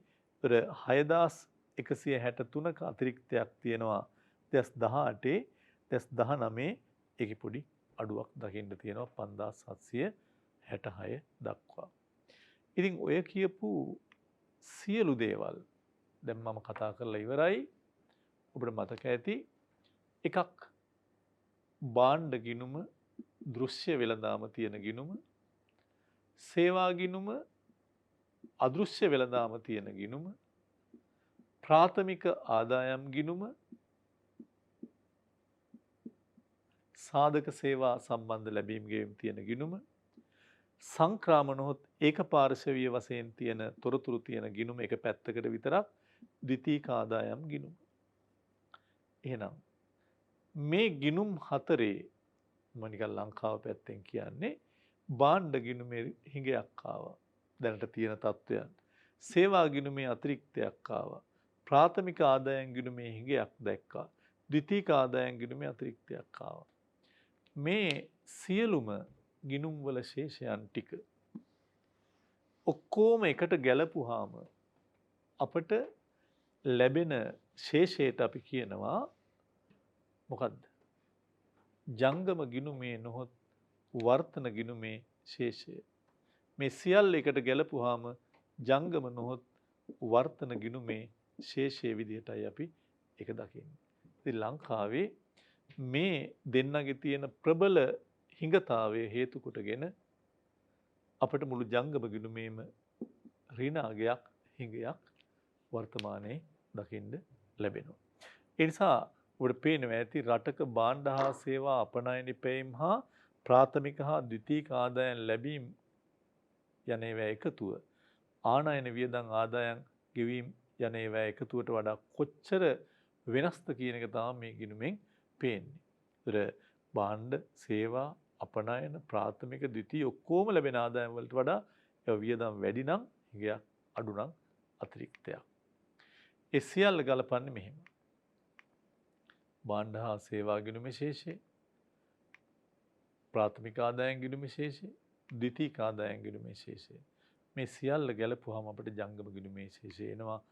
ඒක හිඟයක් තමයි ලංකාවේ කාලයක් තිස්සේ දකින්නේ. රටේ විදේශ වෙළඳාමේ කාර්ය සාධනයේ බලද්දී මේ ජංගම ගිණුමේ ශේෂය නොහොත් වර්තන ගිණුමේ ශේෂය ඊටාම වැදගත් අංගයක් උපාංගයක් බවට පරිවර්තනය වීමක් වෙනවා. ඉතින් මේකෙන් දිගටම තියෙන්නේ හිඟයක්. ඒතර මේ BPM 6 සංස්කරණයට අනුව මේ ජංගම ගිණුමේ ආකෘතියක් ඔබේ නිබන්ධනය තුල දකින්න ඇති. ඒක ඔබට බලා ගන්න පුළුවන්. ඒතර මේකේ භාණ්ඩ සේවා ගිණුමේ තොරතුරු තියෙනවා. ඒකේ වෙනම ලැබීම් ගෙවීම් තියෙනවා. මේ හරබැර තිබුණාට දැනට ඔබ කලබල වෙන්න එපා. අපි ඒවා පැහැදිලි කිරීමක් කරනවා. ඒතර ඒ හැම ගිණුමකම ලැබීම් වම් පැත්තේ ඊට පස්සේ ඊට එහා ගෙවීම් තියෙනවා. ගලපලා අපි ගත්ත ශේෂයන් මේකේ ඇතුළත් කිරීමක් කරලා තියෙනවා. ඒවේ ඇතුළත් ගනුදෙනුත් අපි කිව්ව ආකාරයට ඇතුළත් වීමක් වෙලා තියෙනවා. අන්තිමට ජංගම ගිණුමේ ශේෂය සකස් කරලා තියෙනවා. එතකොට මේ අපි කතා කරේ සමස්ත ජංගම ගිණුම පිළිබඳව. ඔබට ඒ ජංගම ගිණුම තුල ඇවිත් තියෙන වැදගත් ගණිතමය පැති ඒවා ඇතුළත් බහුවර්ණ ප්‍රශ්න මේ පාඩමත් එක්කම අමිල සර්විසින් සාකච්ඡා කිරීම කරනවා. ඒ තුලින් තමයි ඔබට තවත් මේක පිළිබඳ හොඳ පැහැදිලි කිරීමක් ලබා ගන්න පුළුවන් වෙන්නේ. ඉතින් අදට මේ කොටස අපි නිමා කරමු. ඊළඟ අපිට කතා කරන්න තියෙන්නේ ප්‍රාග්ධන ගිණුම හා මූල්‍ය ගිණුම කියන 1 2. ඒ නිසා මේ පිළිබඳ ඊළඟට සාකච්ඡා කරන ප්‍රශ්නයි ඒ හදන ගණනුයි සම්බන්ධ කරගත්තට පස්සේ මා හිතනවා ඔබට මේ පිළිබඳ හොඳ පැහැදිලි අවබෝධයක් ලැබෙවි. එතෙක් අපි සමුගන්නවා. ආයුබෝවන්. ගෙවුම් ශේෂ ලේඛනයේ ජංගම ගිණුම කොහොමද සකස් කරන්න කියන එක තමයි අද ඔබ මේ පාඩමේ මුල් කොටසදී ඉගෙන ගත්තේ. BPM 6 සංස්කරණයට අනුව කොහොමද ගෙවුම් ශේෂ ලේඛනයක ජංගම ගිණුමට ගනුදෙනු ඇතුළත් කරන්නේ, ඒවා සටහන් කරන්න කියන එක ගැන යම් අවබෝධයක් දැන් ඔබට තියෙනවා. දැන් අපි උත්සාහ කරන්නේ විභාගයේ 2015 අවුරුද්දේ ආපු ජංගම ගිණුම සම්බන්ධ අභ්‍යාසය විසඳන්න. ඔබේ නිබන්ධනයේ මේ අභ්‍යාසය ඇතුළත් වෙලා තියෙනවා. ඔබේ ගණනය කිරීම කරලා ඇති මේ වෙනකොට සමහර විට මේ ගාන ඊටාම සැලකිල්ලෙන් ඔබ ගණනය කරන හැටි බලන්න කොහොමද මේ ශේෂයන් එකිනෙක ලබා ගන්න කියන එක. හොඳයි. මුලින්ම අපි ගාන බැලුවොත් ගාන කියනවා එක්තරා කල්පිත ආර්ථිකයක ගෙවුම් තුන ලේඛනයේ ජංගම ගිණුමට අදාළ ගනුදෙනු වල සාරාංශයක් පහත වගුවේ දක්වලා තියෙනවා. මේ තොරතුරු දිහා බලද්දී ඔබට මුලින්ම එන ප්‍රශ්නේ තමයි මේ තොරතුරු වල තීරු දෙකේ තියෙන්නේ හර සහ බැර කියලා. මොකක්ද මේ හර බැර කියන්නේ කියන එක සම්බන්ධයෙන් පොඩි ගැටලුවක් ඔබට තියෙන්න පුළුවන්. ගනුදෙනු වලට අදාළව හර කිරීම සහ බැර කිරීම කරන්නේ කොහොමද කියන එක අපි ඇත්තටම දෙවනුව සලකා බැලීමක් කරමු. ඊළඟ දවසේ පාඩමේදී කොහොමද මේ ද්විත්ව සටහන් මුලධර්මයේ තුල හර බැර කිරීම කරන්න කියන එක සම්බන්ධයෙන් ඔබට පැහැදිලි කිරීමක් කරනවා. නමුත් මේ අභ්‍යාසය සඳහා ගණනය කර ගැනීම වෙනුවෙන් මම කෙටියෙන් ඔබට මේ හර බැර කියන කරුණු දෙක සඳහා යම් අදහසක් දෙන්නම්. හැම වෙලාවකම ගෙවුම් තුන ලේඛනයක බැර කියන අගයන් වලින් අදහස් වෙන්නේ ඇත්තටම අපනයන එහෙම නැත්නම් විදේශ විනිමය ලැබීම. හර කියන අගයන් හැමතිස්සෙම පෙන්වන්නේ ආනයන එහෙම නැත්නම් විදේශ විනිමය ගෙවීම. ඒතර මේ අභ්‍යාසය හදද්දී ඔබ සැලකිල්ලෙන් බලන්න බැර කියන තීරුවේ හැමතිස්සෙම තියෙන්නේ විදේශ විනිමය ලැබීම අපනයන පැත්ත. හර කියන එකේ තියෙන්නේ ආනයන නැත්නම් ගෙවීම පැත්ත. මම එහෙම කිව්වේ ඔබට මතක ඇති ඔබ අද ඉගෙනගත්ත මේ පාඩමේ මුල් කොටසේදී හැම ගිණුමකම ශේෂය හදන්නේ එක්කෝ අපනයන වලින් ආනයන අඩු කරලා. එක්කෝ විදේශ විනිමය ලැබීම් කොටසෙන් ගෙවීම් කොටස අඩු කරලා. එසා හැම විටම මේ ශේෂයන් ගණනය කරද්දී බැරාගෙන් හරාගය අඩු කරලායි ගන්න ඕනේ. මම මෙතන උත්සාහ කරන්නේ නැහැ ද්විත්ව සටහන් මූලධර්මයේ තුල හරබැර වෙන හැටි පැහැදිලි කරන්න. ඒක අපි ඊළඟ පාඩම් කොටසේදී ඊටාම පැහැදිලි කරන ඔබට තාර්කිකව සහ BPM 6 සංස්කරණය අනුව මොනවද හර කරන්නේ මොනවද බැර කරන්නේ කියන එක ගණනය කිරීමක් තුළ ඔබ මතක තියාගන්න බැර කියලා අපි හැමතිස්සම ගන්න අපනයන හෝ ලැබීම් හර කියලා ගන්නෙ ආනයන හෝ ගෙවීම. එහෙනම් අපි මේකේ මුලින්ම අපෙන් අහලා තියෙන ප්‍රශ්නෙට ගියොත් මුලින්ම අපෙන් අහලා තියෙන්නේ ඇත්තටම වෙළඳ ශේෂය ගණනය කරන්න කියන එක. අපි බලමු මේ ගානේ වෙළඳ ශේෂය කොහොමද ගණනය කරන්නේ කියලා. වෙළඳ ශේෂය ගණනය කරගන්න එහෙම නැත්නම් බහණ්ඩ ගිණුමේ ශේෂය ගණනය කරගන්න අපට නිශ්චිත සූත්‍රයක් ලියන්න පුළුවන්. ගානේ පළවෙනි කොටසේ අහන්නේ වෙළඳ ශේෂය. එහෙම නැත්නම් අපි මේකට කියන්නේ බහණ්ඩ ගිණුමේ ශේෂය. ඔබට මතකයි ඔබ ඉගෙන ගත්ත වෙළඳ ශේෂය ගන්නකොට මේ බහණ්ඩ ගිණුමට BPM 6 සංස්කරණය තුල කියනවා කාරණා දෙකක් ඇතුළත් කරන්න. එකක් තමයි සාමාන්‍ය වෙළඳ බහණ්ඩ අපනයන ආනයන ඇතුළත් කරන්නත් ඕනේ.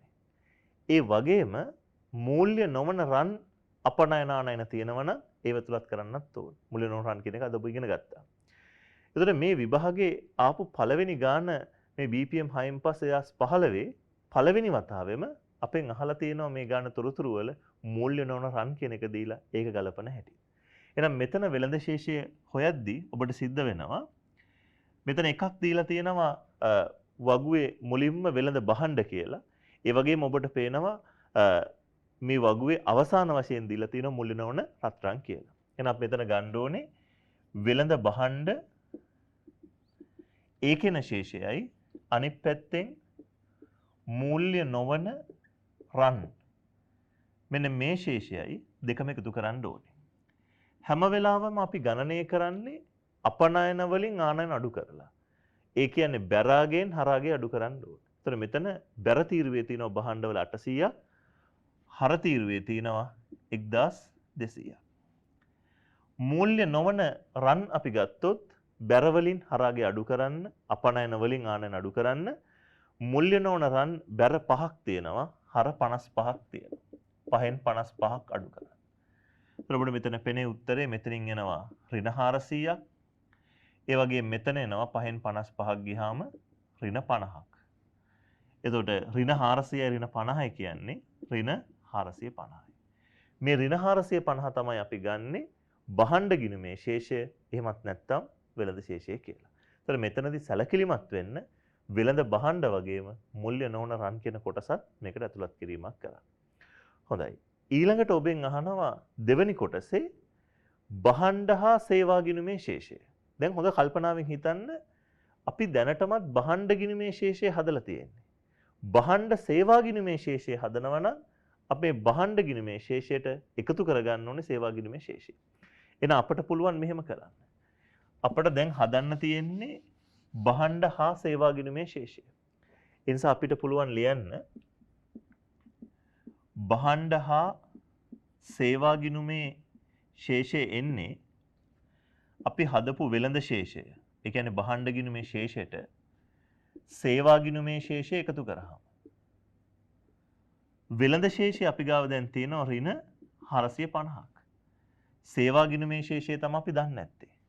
ඒක හොයලා අපිට මේක සම්පූර්ණ කරන්න පුළුවන්. එහෙනම් අපි වෙනම හදලා පෙන්නමු මෙතන සේවා ගිණුමේ ශේෂය. ඔබ දන්නවා සේවා ගිණුමට එන්නේ සාධක නොවන සේවාවන්. ඒ සේවාවන් ගණනාවක් ඔබ ඉගෙන ගත්ත සේවා ගිණුමට ඇතුළත් කරන. ඒතර මෙතන එවඳු සේවාවන් කිහිපයක් ඔබට දීලා තියෙනවා. ඒ දීලා තියෙන කරුණු ටික මුලින් අඳුන ගන්න. ඔබ බලන්න ඔබේ සටහනේ ඔබට පේනවා එකක් තියෙනවා මුහුදු ප්‍රවාහනය. ඉන්පස්සේ මූල්‍ය සේවා, සංචාරක, ගුවන් ප්‍රවාහනය, විදුලි සංදේශ සේවා. මේ ಜಾති පහම සේවා ගිණුමට ඇතුළත් විය යුතුයි. ඒත් අපි ඉස්සෙල්ලා ඒ කරුණු පහ මේකේ ලියාගත්තොත් මුහුදු ප්‍රවාහනය ඒක උඩින්ම තියෙනවා. ඉන්පස්සේ මූල්‍ය සේවා ඊළඟට මේක ඇතුළත් වෙනවා සංචාරක සේවා ඊළඟ කොටස ගුවන් ප්‍රවාහනය සහ විදුලි සංදේශ සේවා. ගුවන් ප්‍රවාහනය සහ විදුලි සංදේශ සේවා. මේ හැම එකකම ඔබ ගත යුත්තේ ශුද්ධ අගය. ඒ කියන්නේ බැරාගෙන් හරාගේ අඩු කරාට පස්සේ. මුහුදු ප්‍රවාහනයේ අගයන් දෙක ගත්තොත් බැර 180යි හර 150යි. 180න් 150ක් අඩු කරන්න වෙනවා. මූල්‍ය සේවාවල බැර 25යි හර 30යි එන 25න් 30ක් අඩු කරන්න වෙනවා. සංචාරක කියන අගය අපි ගත්තොත් බැරාගේ තියෙනවා 140ක්, හරාගේ තියෙන 100යි. ගුවන් ප්‍රවාහනය බැරාගේ 100ක් තියෙනවා, හරාගේ 60ක් තියෙනවා. හැමතිස්සෙම බැරාගෙන් හරාගේ අඩු කරන්න. අපනයන ඍණ ආනයන ලැබීම් ඍණ ගෙවීම්.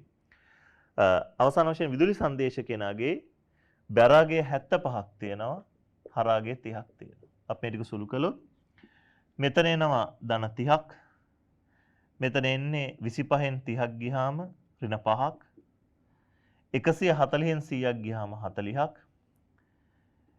100න් 60ක් ගියාම ඒත් 40ක්. 75න් 30ක් අඩු වෙනවා. මෙතන එනවා 45ක්. එතකොට මෙතන ඔක්කොම එනවා 150ක අගයක්. ඒ 150ක අගයක් එන්නේ මේ ධන 155න් ඍණ 5 අඩු කරාට පස්සේ 150ක් එනවා. දැන් අපිට පුළුවන් 150 මෙතනට දාන්න. එහෙනම් ඍණ 450යි ධන 150යි කියන්නේ මෙතන උත්තරේ එනවා භාණ්ඩ හා සේවා ගිණුමේ ශේෂය ඍණ 300ක්. ඔබ පුළුවන් නම් උත්තරයක් දෙන්න. මේ ඍණ 300 භාණ්ඩ හා සේවා ගිණුමේ ශේෂය. අපිට ඒකට තව නමක් කියන්න පුළුවන්. ඒ තමයි ජාතික ගිණුම් වලදී අපි ඉගෙන ගත්ත ශුද්ධ අපනයන කියලා කියන්නේ මෙන්න මේ භාණ්ඩ හා සේවා ගිණුමේ ශේෂය කියන එක. සමේ ඍණ 300ගේ අපිට ශුද්ධ අපනයන කියලා හඳුන්වන්නත් පුළුවන්. හොඳයි. මේකේ තුන්වෙනි කොටසට අපි ගියොත් තුන්වෙනි කොටසේ අපෙන් අහන්නේ ප්‍රාථමික ආදායම් ගිණුමේ ශේෂය.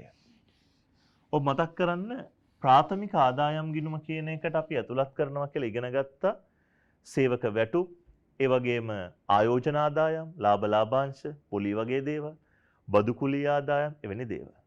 ඒතර මේකේ ඒ තොරතුරු වලින් අපිට දීලා තියෙන තොරතුරු පදනම් කරගෙන ප්‍රාථමික ආදායම් ගිණුමේ ශේෂය ගණනය කරන්න පුළුවන්. අපි සූත්‍රයක් විදිහට ගත්තොත් මේ ගන්න තුන්වෙනි කොටස ප්‍රාථමික ආදායම් ගිණුමේ ශේෂය සමානයි. මේක ඔබට පේනවා දීලා තියෙන මුලමහරියේ සේවක වැටුප්. සේවක වැටුප් වල අගේ මේකට එන්න ඕනේ. ඒ වගේම අපිට මේකේ දීලා තියෙනවා ප්‍රාථමික ආදායමක් විදිහට පොලි ආදායම්. ඒ වගේම ඔබට පේනවා මේ ගානේ තව එක තොරතුරක් තියෙනවා ප්‍රාථමික ආදායම් ගිණුමට එන. ඒ තමයි ලාභාංශ. මේ හැම ආගයකමත් අපි බැරාගෙන් හරාගේ අඩු කරලා එහෙම නැත්නම් ලැබීමෙන් ගෙවීම අඩු කරලා සුද්ධ අගය ගන්න ඕනේ. සේවක වැටුප් වල තියෙනවා ලැබීම නැත්නම් බැර 5ක් හර 10ක්. එහෙනම් 5 ඍණ 10. පොලි ආදායම් අපි ගත්තොත් ඔබට වෙනවා බැරාගයක් නැහැ. හරාගයක් පමණයි තියෙන්නේ. එහෙනම් බැරාගයක් නැත්තම් ඒ කියන්නේ බිඳුවයි හරාගයේ තියෙනවා 35ක්. බිඳුවෙන් 35ක් අඩු කළා කියන්නේ ඍණ 35යි. ඒක අපට කෙලින්ම ඍණ කියලා පෙන්වන්න පුළුවන් බැරාගයක් නැති නිසා. සුද්ධාගයක් විදිහටමයි ඒ ගණන ගන්න තියෙන්නේ. ලාභාංශ කෙනාගේ අපි සැලකුවොත් බැරාගේ 10යි හරාගේ තියෙනවා 70ක්. දැන් ඔබ සුළු කළොත් 5න් 10ක් ඍණ 5යි, මෙතන ඍණ 35යි, මෙතන 10න් 70ක් කියන්නේ ඍණ 60යි. මේක ඔක්කොම එකතු කරාම එනවා ඍණ 100ක්. එහෙනම් ප්‍රාථමික ආදායම් ගිණුමේ තියෙන්නේ ඍණ 100ක අගයක්. ඒ අගේ ගත්තේ අපි මේ කොටස් වලින්. හැමතිස්සෙම සැලකිල්ලෙන් බලන්න මේ ගානේ බැරහර කියන තීරු දෙක වෙන වෙනම දීලා තියෙන නිසා ඒ බැරාගෙන් හරාගේ අඩු කළ උත්තරේ ගන්න ඕනේ.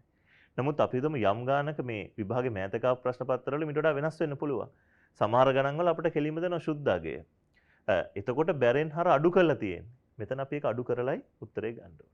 ඒතර මේ ගානේ ඊළඟට ඔබෙන් අහන අවසාන කොටස ද්විතීක ආදායම් ගිණුමේ ශේෂය. ඔබ ඉගෙන ගත්ත ගිණුම් හතරක්. භාණ්ඩ ගිණුම, සේවා ගිණුම, ප්‍රාථමික ආදායම් ගිණුම හා ද්විතීක ආදායම් ගිණුම. ද්විතීක ආදායම් ගිණුමට ඇතුළත් වෙන්නේ සංක්‍රාම. ඔබට මතකයි ද්විතීක ආදායම් ගිණුමේ විශේෂයෙන් අපි කිව්වා නිල සංක්‍රාම හා පෞද්ගලික සංක්‍රාම කියන කොටස් දෙකම තියෙනවා. ඒතර මේ ගානෙත් ඒ කොටස් දෙකම දීලා තියෙනවා. පෞද්ගලික සංක්‍රාම කියලා ඇත්තටම තියෙන්නේ අපේ රටේ නෙමෙයි ලෝකෙ ගොඩක් රටවල ගත්තාම අපේ රටේ විශේෂයි විදේශ සේවා නියුක්තිකයන්ගෙන් ප්‍රේෂණ. ඒතර මේකේ සඳහන් කරලා තියෙනවා විදේශ සේවා නියුක්තිකයන්ගේ ප්‍රේෂණ කියලා අගයක්. අපි ඒක ගන්නවා පෞද්ගලික සංක්‍රාම. විදේශ සේවා නියුක්ති ප්‍රේෂණ. ඊට අමතරව මේකේ දීලා තියෙනවා ආණ්ඩුවේ සංක්‍රාම අගයත්, ඒ කියන්නේ නිල සංක්‍රාම කියන එක. ඒ අගයත් මෙතනට දාන්න ඕනේ. ඒතර විදේශ සේවා නියුක්ති ප්‍රේෂණ වල ඔබ හොඳින් බලන්න විදේශ සේවා නියුක්ති බැරාගේ 285යි හරාගේ 50යි. එහෙනම් 285න් 50ක් අඩු වෙන්න ඕනේ. ආණ්ඩුවේ සංක්‍රාම කියන අගය තුල තියෙන බැරාගේ විතරයි. 15 පමණයි තියෙන්නේ. හරාගයක් නැහැ. එහෙනම් 15මයි උත්තරේ. එතකොට මෙතන 285න් 50ක් ගියාම එන්නේ 235ක්. ඒකට 15ක් එකතු වුනහම එනවා 250ක්. එහෙනම් ද්විතීයික ආදායම් ගිණුමේ ශේෂය වෙන්නේ ධන 250ක්. මේ අගයන් ටික ගණනය කරපු හැටි මම හිතනවා ඔබට පැහැදිලි කියලා. ඊට අමතරව ඔබට මේකේ දීලා තියෙනවා අභ්‍යාස කීපයක්. විශේෂයෙන් විභාගය අහපු MCQ ප්‍රශ්න නැත්නම් අපි කියනවා බහුවර්ණ ප්‍රශ්න කීපයක්. අපි මේ බහුවර්ණ ප්‍රශ්න වලට පොඩ්ඩක් යමු. කෙටි ප්‍රශ්න කීපයකුත් තියෙනවා. බලන්න මුලින්ම දෙවෙනි ප්‍රශ්නේ. ගෙවුම් ශේෂ ලේඛනයක ජංගම ගිණුමේ ප්‍රධාන සංරචක නම් කරන්න කියලා කියනවා. ඔබ දන්නවා ජංගම ගිණුමේ ප්‍රධාන සංරචක කිව්වම අපිට කියන්න පුළුවන් ඕනනම් මේක කෙලින්ම උත්තරේ කොටස් තුනකින් එක භාණ්ඩ හා සේවා ගිණුමේ ශේෂය, ප්‍රාථමික ආදායම් ගිණුමේ ශේෂය, ද්විතීයික ආදායම් ගිණුමේ ශේෂය. නැත්නම් වෙන් කළා කිව්වොත් භාණ්ඩ ගිණුම, සේවා ගිණුම, ප්‍රාථමික ආදායම් ගිණුම හා ද්විතීයික ආදායම් ගිණුම විදියට ගන්න පුළුවන්. ඔබට මේ උත්තරේ පේනවා. භාණ්ඩ හා සේවා ගිණුම එකට අරන් තියෙන්නේ. ප්‍රාථමික ආදායම් ගිණුම සහ ද්විතීයික ආදායම් ගිණුම. මේ පිළිතුරු ඔබට සටහන් කරගන්න පුළුවන් උත්තර ලියලා නැත්තම්. ඊළඟට බලන්න ප්‍රශ්න අංක 3 එතන අහනවා බහුවර්ණ ප්‍රශ්නයක්. කිසියම් රටක වෙළඳ ශේෂ අතිරික්තය ඉහළ යාමට හේතුවක් වන්නේ කුමක්ද කියලා. වෙළඳ ශේෂ අතිරික්තය ඉහළ යන්න නම්. මොකද්ද වෙළඳ ශේෂ අතිරික්තය කියන අදහස් කරන්නේ? අපනයන ආනයන අතර තියෙන ධන වෙනස වැඩි වෙන්න ඕනේ. එහෙනම් වෙළඳ ශේෂයේ අතිරික්තයක් ඉහළ යන්න ඇත්තටම මොකද්ද වෙන්න ඕනේ? අපනයන ඍණ ආනයන නම් වෙළඳ ශේෂයේ අතිරික්තය කියලා කියන්නේ අතර ධන වෙනස නම් පුළුවන් තරම් අපනයන ඉහළ යන්න ඕනේ, ආනයන පහළ යන්න ඕනේ. වෙළඳ ශේෂ අතිරික්තය කියන්නේ අපනයන හා ආනයන අතර ධනාත්මක වෙනස.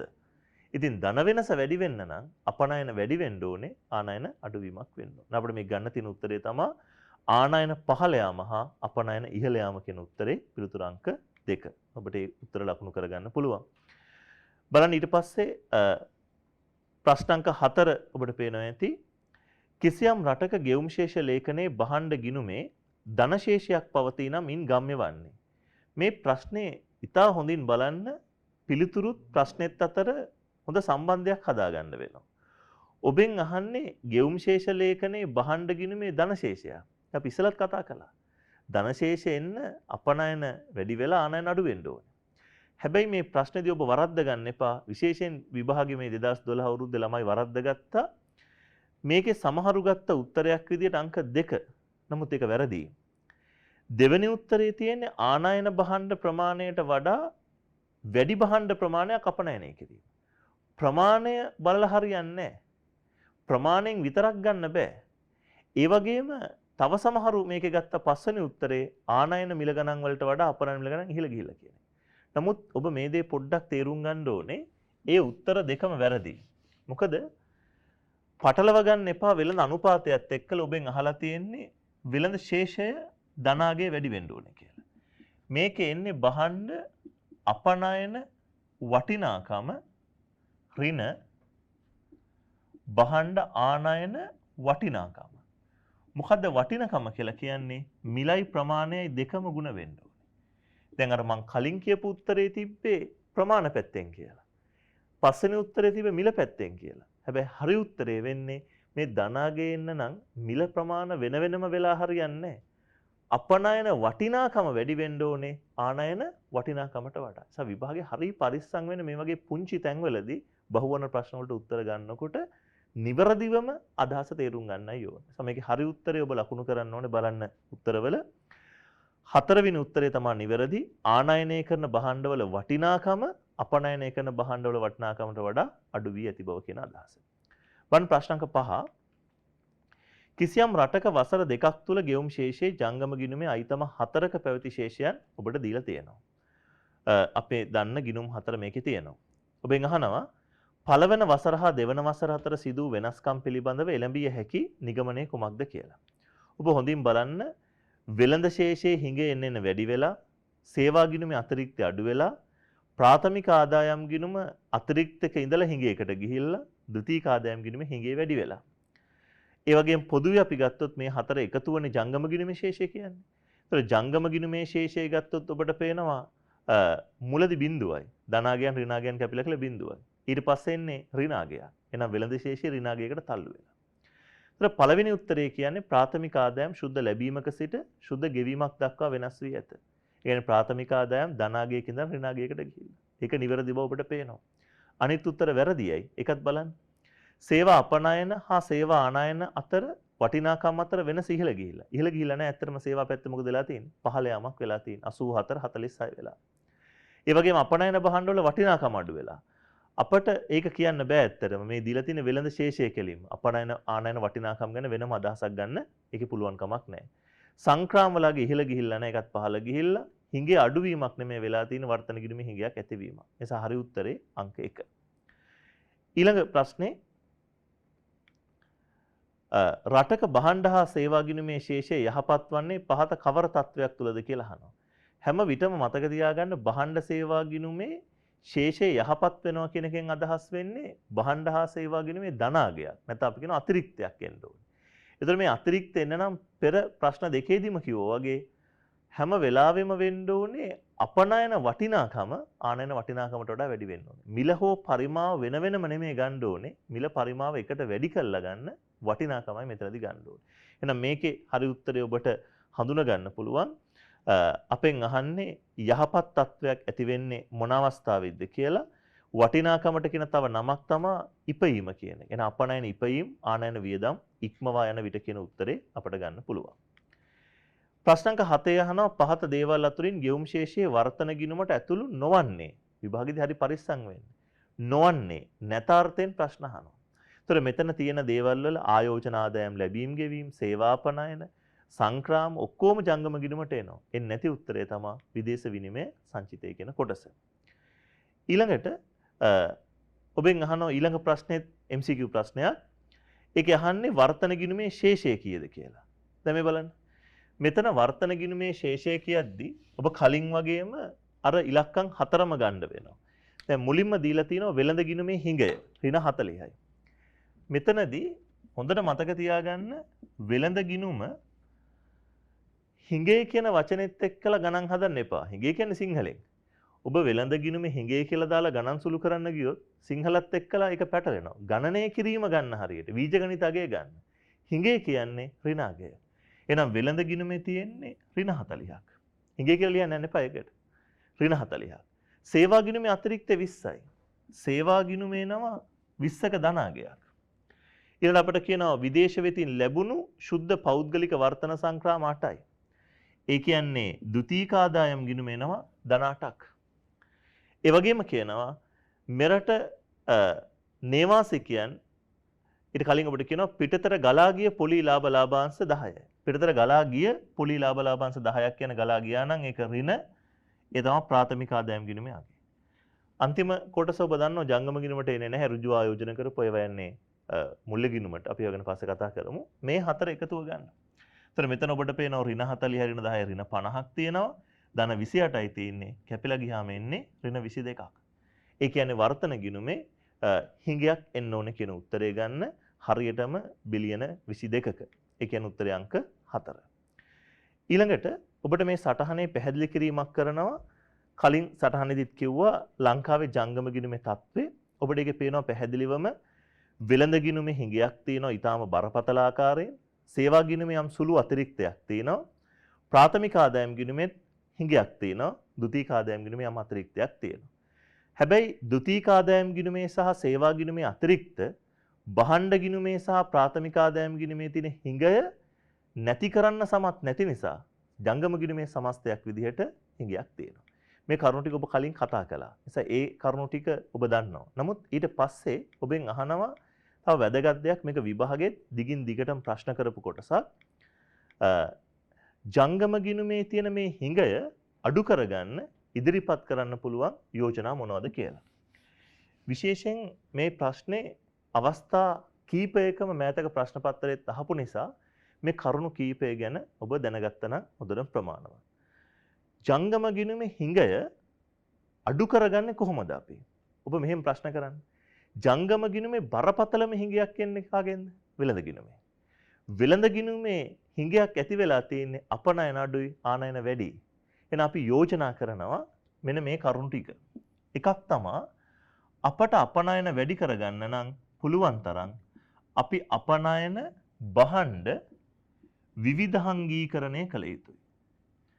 එහෙම නැත්නම් අලුත් අපනයන අපි කියනවා නව්‍යතා හඳුන්වා දිය යුතුයි. අපි හැමදාම රිදි පිරිහා ඇඟලුම් හෝ තේ හෝ මත යැපෙමින් ඉඳලා හරියන්නේ නැහැ. ඔබට මතක ඇති අපනයන සංයුතියේදී ලංකාවේ රිදි පිරිහා ඇඟලුම් 44.7ක්. තේ 12ක් විතර. එතකොට ඒව මතම තමයි අපි තාම ඉන්නේ. අපි අපනයන ආදායම් වැඩි කරගන්න නම් අපනයන භාණ්ඩ විවිධාංගීකරණය කළ යුතුයි. ඒකට නව්‍යතා ගේන්න ඕනේ. ඒ වගේම භාණ්ඩ විතරක් නෙමෙයි අපි විශේෂයෙන් අපේ අපනයන වෙළඳපළ විවිධාංගීකරණය කළ යුතුයි. ඔබට මතක ඇති අපි කතා කළා අපේ රටේ අපනයන දිශාව තියෙන්නේ බටහිරට, ඇමරිකාවට, යුරෝපෙට. නමුත් ඒ වෙළඳපළවල් වලින් මිදිලා අපි පුළුවන් තරම් උත්සාහ කරන්න ඕනේ වෙළඳපළ විවිධාංගීකරණය කරගන්න. අපි පුළුවන් තරම් අලුත් වෙළඳපළවල් වලට අපේ භාණ්ඩ යවන්න උත්සාහ කළොත් ඒකෙන් අපට අපේ අපනයන ආදායම වැඩි කරගන්න පුළුවන් කමක් තියෙනවා. දිශා පැත්තයි මේ කිව්වේ.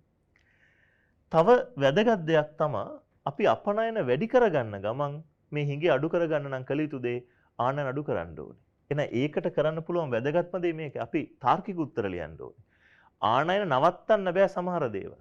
නමුත් සමහර ආනයන වෙනුවට අපට රටේ නිෂ්පාදන ඇති කරන්න පුළුවන්. අපි ඒවට නමක් කියනවා ආනයන ආදේශන කර්මාන්ත කියලා.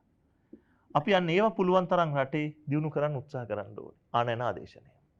මම මේක ගොඩක් විට ගත්තාම ඔබට පේනවා වෙළඳ ගිණුම පැත්තෙන් තමයි කිව්වේ. ඊළඟට අපට පුළුවන් අපේ සේවා ගිණුමේ යම් අතිරික්තයක් තියෙනවා විශේෂයෙන් සංචාරක පැත්තෙන්. ඒක තව වර්ධනය කරලා ගන්න අපි උත්සාහවන්ත වෙන්න ඕනේ. ඒ නිසා අපි යෝජනාවක් විදියට කියනවා සංචාරක කර්මාන්තය තව ටිකක් දියුණු කළා නම් අපට තව සේවා ගිණුමේ අතිරික්ත වැඩි කරන්න පුළුවන්. මේ ඔක්කොම යෝජනා කරන්න පුළුවන් දේවල්. තව පැත්තක් අපට කියත හැකි අපට පේනවා ප්‍රාථමික ආදායම් ගිණුමේ ලංකාවේ හිඟයක් තියෙනවා. ඔබ බැලුවොත් ඒ ඉලක්කම් වල ඒ හිඟයට ප්‍රධානම හේතුව වෙන්නේ ඇත්තටම ලොකු පොලියක් ගෙවනවා අපි විදේශයන්. ඇයි විදේශයන් පොලි ගෙවන්නේ? විදේශයන්ගෙන් අරන් තියෙන ණය නිසා. රාජ්‍ය ණයවල ඉතා විශාල විදේශ ණය ප්‍රමාණයක් තියෙනවා. ඒ ණයට අපි පොලි ගෙවනවා. එහෙනම් අපිට පොලිය අඩු කරගන්න පුළුවන් නම් ප්‍රාථමික ආදායම් ගෙවීම අඩු කරගන්න පුළුවන්. ඒ නිසා අපි යෝජනා කරනවා පුළුවන් තරම් විදේශ ණය කළමනාකරණය කිරීම මගින් පොලි ගෙවීම අඩු කරගන්න පුළුවන් නම් හොඳයි. පොලි අඩු කරගත්තා නම් එතනොත් අතිරික්තයක් එනවා. සහ අපි දන්නවා ඉලක්කම් විදිහට ගත්තම ලොකු අතිරික්තයක් තියෙනවා ද්විතීක ආදායම් ගිණුමේ. ඒ අතිරික්තය එන්නේ කාගෙන්ද? ලංකාවේ ඉඳලා රට ගිය විදේශ සේවා නියුක්තිකයන්ගෙන් ලැබෙන ප්‍රේෂණ. එහෙනම් අපි උත්සාහ කරන්න ඕනේ මේ විදේශ සේවා නියුක්ති ප්‍රේෂණ තව දුරටත් වැඩි කර ගැනීමක් කරන්න. ඒ වගේම මීට අමතරව තව අපට බොහෝ දේ කරන්න පුළුවන්. අපට වෙළඳ ගිවිසුම් ඇති කරගෙන විදේශ රටවල් එක්ක අපනයන වැඩි කරගන්න පුළුවන්. පර්යේෂණ සංවර්ධන වියදම් ටිකක් දරලා ඒ පැත්ත දියුණු කරලා අලුත් දේවල් අපට හොයන්න උත්සාහ කිරීමක් කරන්න පුළුවන්. ඒ හැම දෙයක්ම ඉතා වැදගත් මේ ජංගම ගිණුමේ තියෙන හිඟේ අඩු කරගන්න. අපි බලන්න ඕනේ කොහොම හරි මේකට උදව් ගන්න. අනිත් පැත්තෙන් අපේ රටේ අපනයන කරුවන්ට උදව් කරන පාසුකම් සපයන ආයතන ඉන්නවා. ඒවයි කාර්ය සාධනය තව වැඩි කරලා ඒ උදව් උපකාර කළා හැකි හැම අයුරින්ම මේ ගිණුම් යහපත් කරගන්න උත්සාහ කළ යුතුයි. ඒ නිසා විභාගේ නිතර මේ ප්‍රශ්නේ අහන නිසා අවධාරණය කළ ඔබට කියනවා ජංගම ගිණුමේ තියෙන හිඟය අඩු කරගන්න නම් අපි මෙන්න මේ ක්‍රමෝපායන් පාවිච්චි කරන්න ඕනේ.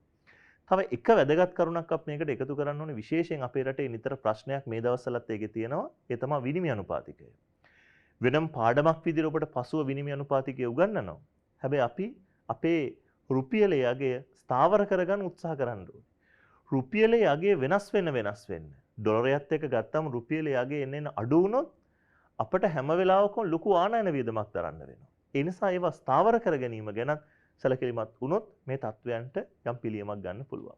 බලන්න මේ කරුණු කීපය ඔබට සටහනේ දීලා තියෙනවා. නව්‍යතා හඳුන්වා දීම මගින් අපනයන විවිධාංගීකරණය කිරීම, අපනයන වෙළඳපළවල් පුළුල් කරගන්න, අලුත් වෙළඳපළවල් වලට යන්න, විදේශ සේවා නියුක්ති අවස්ථා පුළුල් කරගන්න, ඒකෙන් පුළුවන් අපට තව දුරටත් ද්විතීක ආදායම් ගිණුමේ අතිරික්තය වැඩි කරන්න, විදේශ ණය කළමනාකරණය කිරීමෙන් පොලි පුළුවන් තරම් අඩු කරගන්න, විදේශ මුදල නැත්නම් අපි කියනවා රුපියලේ අගය පුළුවන් තරම් ස්ථාවර කර ගැනීමට උත්සාහ දැරීමක් කරන්න, ආහාර හා රෙදිපිලි ආනයන සීමා කිරීම සඳහා ආනයන ආදේශන ප්‍රතිපත්ති ක්‍රියාවට නංවන්න පුළුවන්. ගෝලීය තරංගකාරීත්වය වැඩි කරගන්න. අපිට මතකද කලින් පාඩම් කොටස්වල ඉගෙනුවා ලංකාව ගෝලීය තරංගකාරීත්ව දර්ශකයේ ගොඩාක් පහළ ඉන්නේ. අපි වැඩි කරගෙන මේ දර්ශකයේ උඩට එන්න උත්සාහ කළ යුතුයි. පරීක්ෂණ සංවර්ධනය සඳහා කරන ආයෝජන වැඩි කරන්න, විදේශ වෙළඳාමට පහසුකම් සපයන, අපනයන ප්‍රවර්ධනය සඳහා වෙළඳපොළ ඒකාබද්ධතාව පුළුවන් තරම් වැඩි කරන්න ඒ ආයතන හැමෝම එකතු වෙලා. ඒ වගේම සංචාරක කර්මාන්තය ප්‍රවර්ධනය කිරීමක් කරන්න. මෙන්න මේ කරුණු කීපයම එකතු කරගත්තොත් අපිට ජංගම ගිණුමේ තියෙන හිඟය අඩු කර ගැනීමට පුළුවන්කමක් තියෙනවා. හොඳයි. ඒතකොට අද පාඩමේ මුල ඔබ ජංගම ගිණුම හදන හැටි ඒකේ කොටස් සම්පූර්ණයෙන් කතා කළා. අපි අවසන් කොටසේදී ඒ ආශ්‍රිතව විභාගයේ ආපු ප්‍රශ්න කීපයක් සාකච්ඡා කළේ. ඒතකොට ඊළඟ දවසේ කොටසේදී ප්‍රාග්ධන ගිණුම, මූල්‍ය ගිණුම ඉගෙන ගත්තාට පසුව තවදුරටත් ජංගම ගිණුමත්, ප්‍රාග්ධන ගිණුමත්, මූල්‍ය ගිණුමත් සම්බන්ධ කරපු ප්‍රශ්න කීපයකුත් මේ ජංගම ගිණුමේ තව වෙනස් ප්‍රශ්න කීපයකුත් අපි ඊළඟ පාඩම් කොටසේදී සාකච්ඡා කරන්න බලාපොරොත්තු වෙන අදට මේ පාඩම අපි මෙතනින් නිමා කරනවා.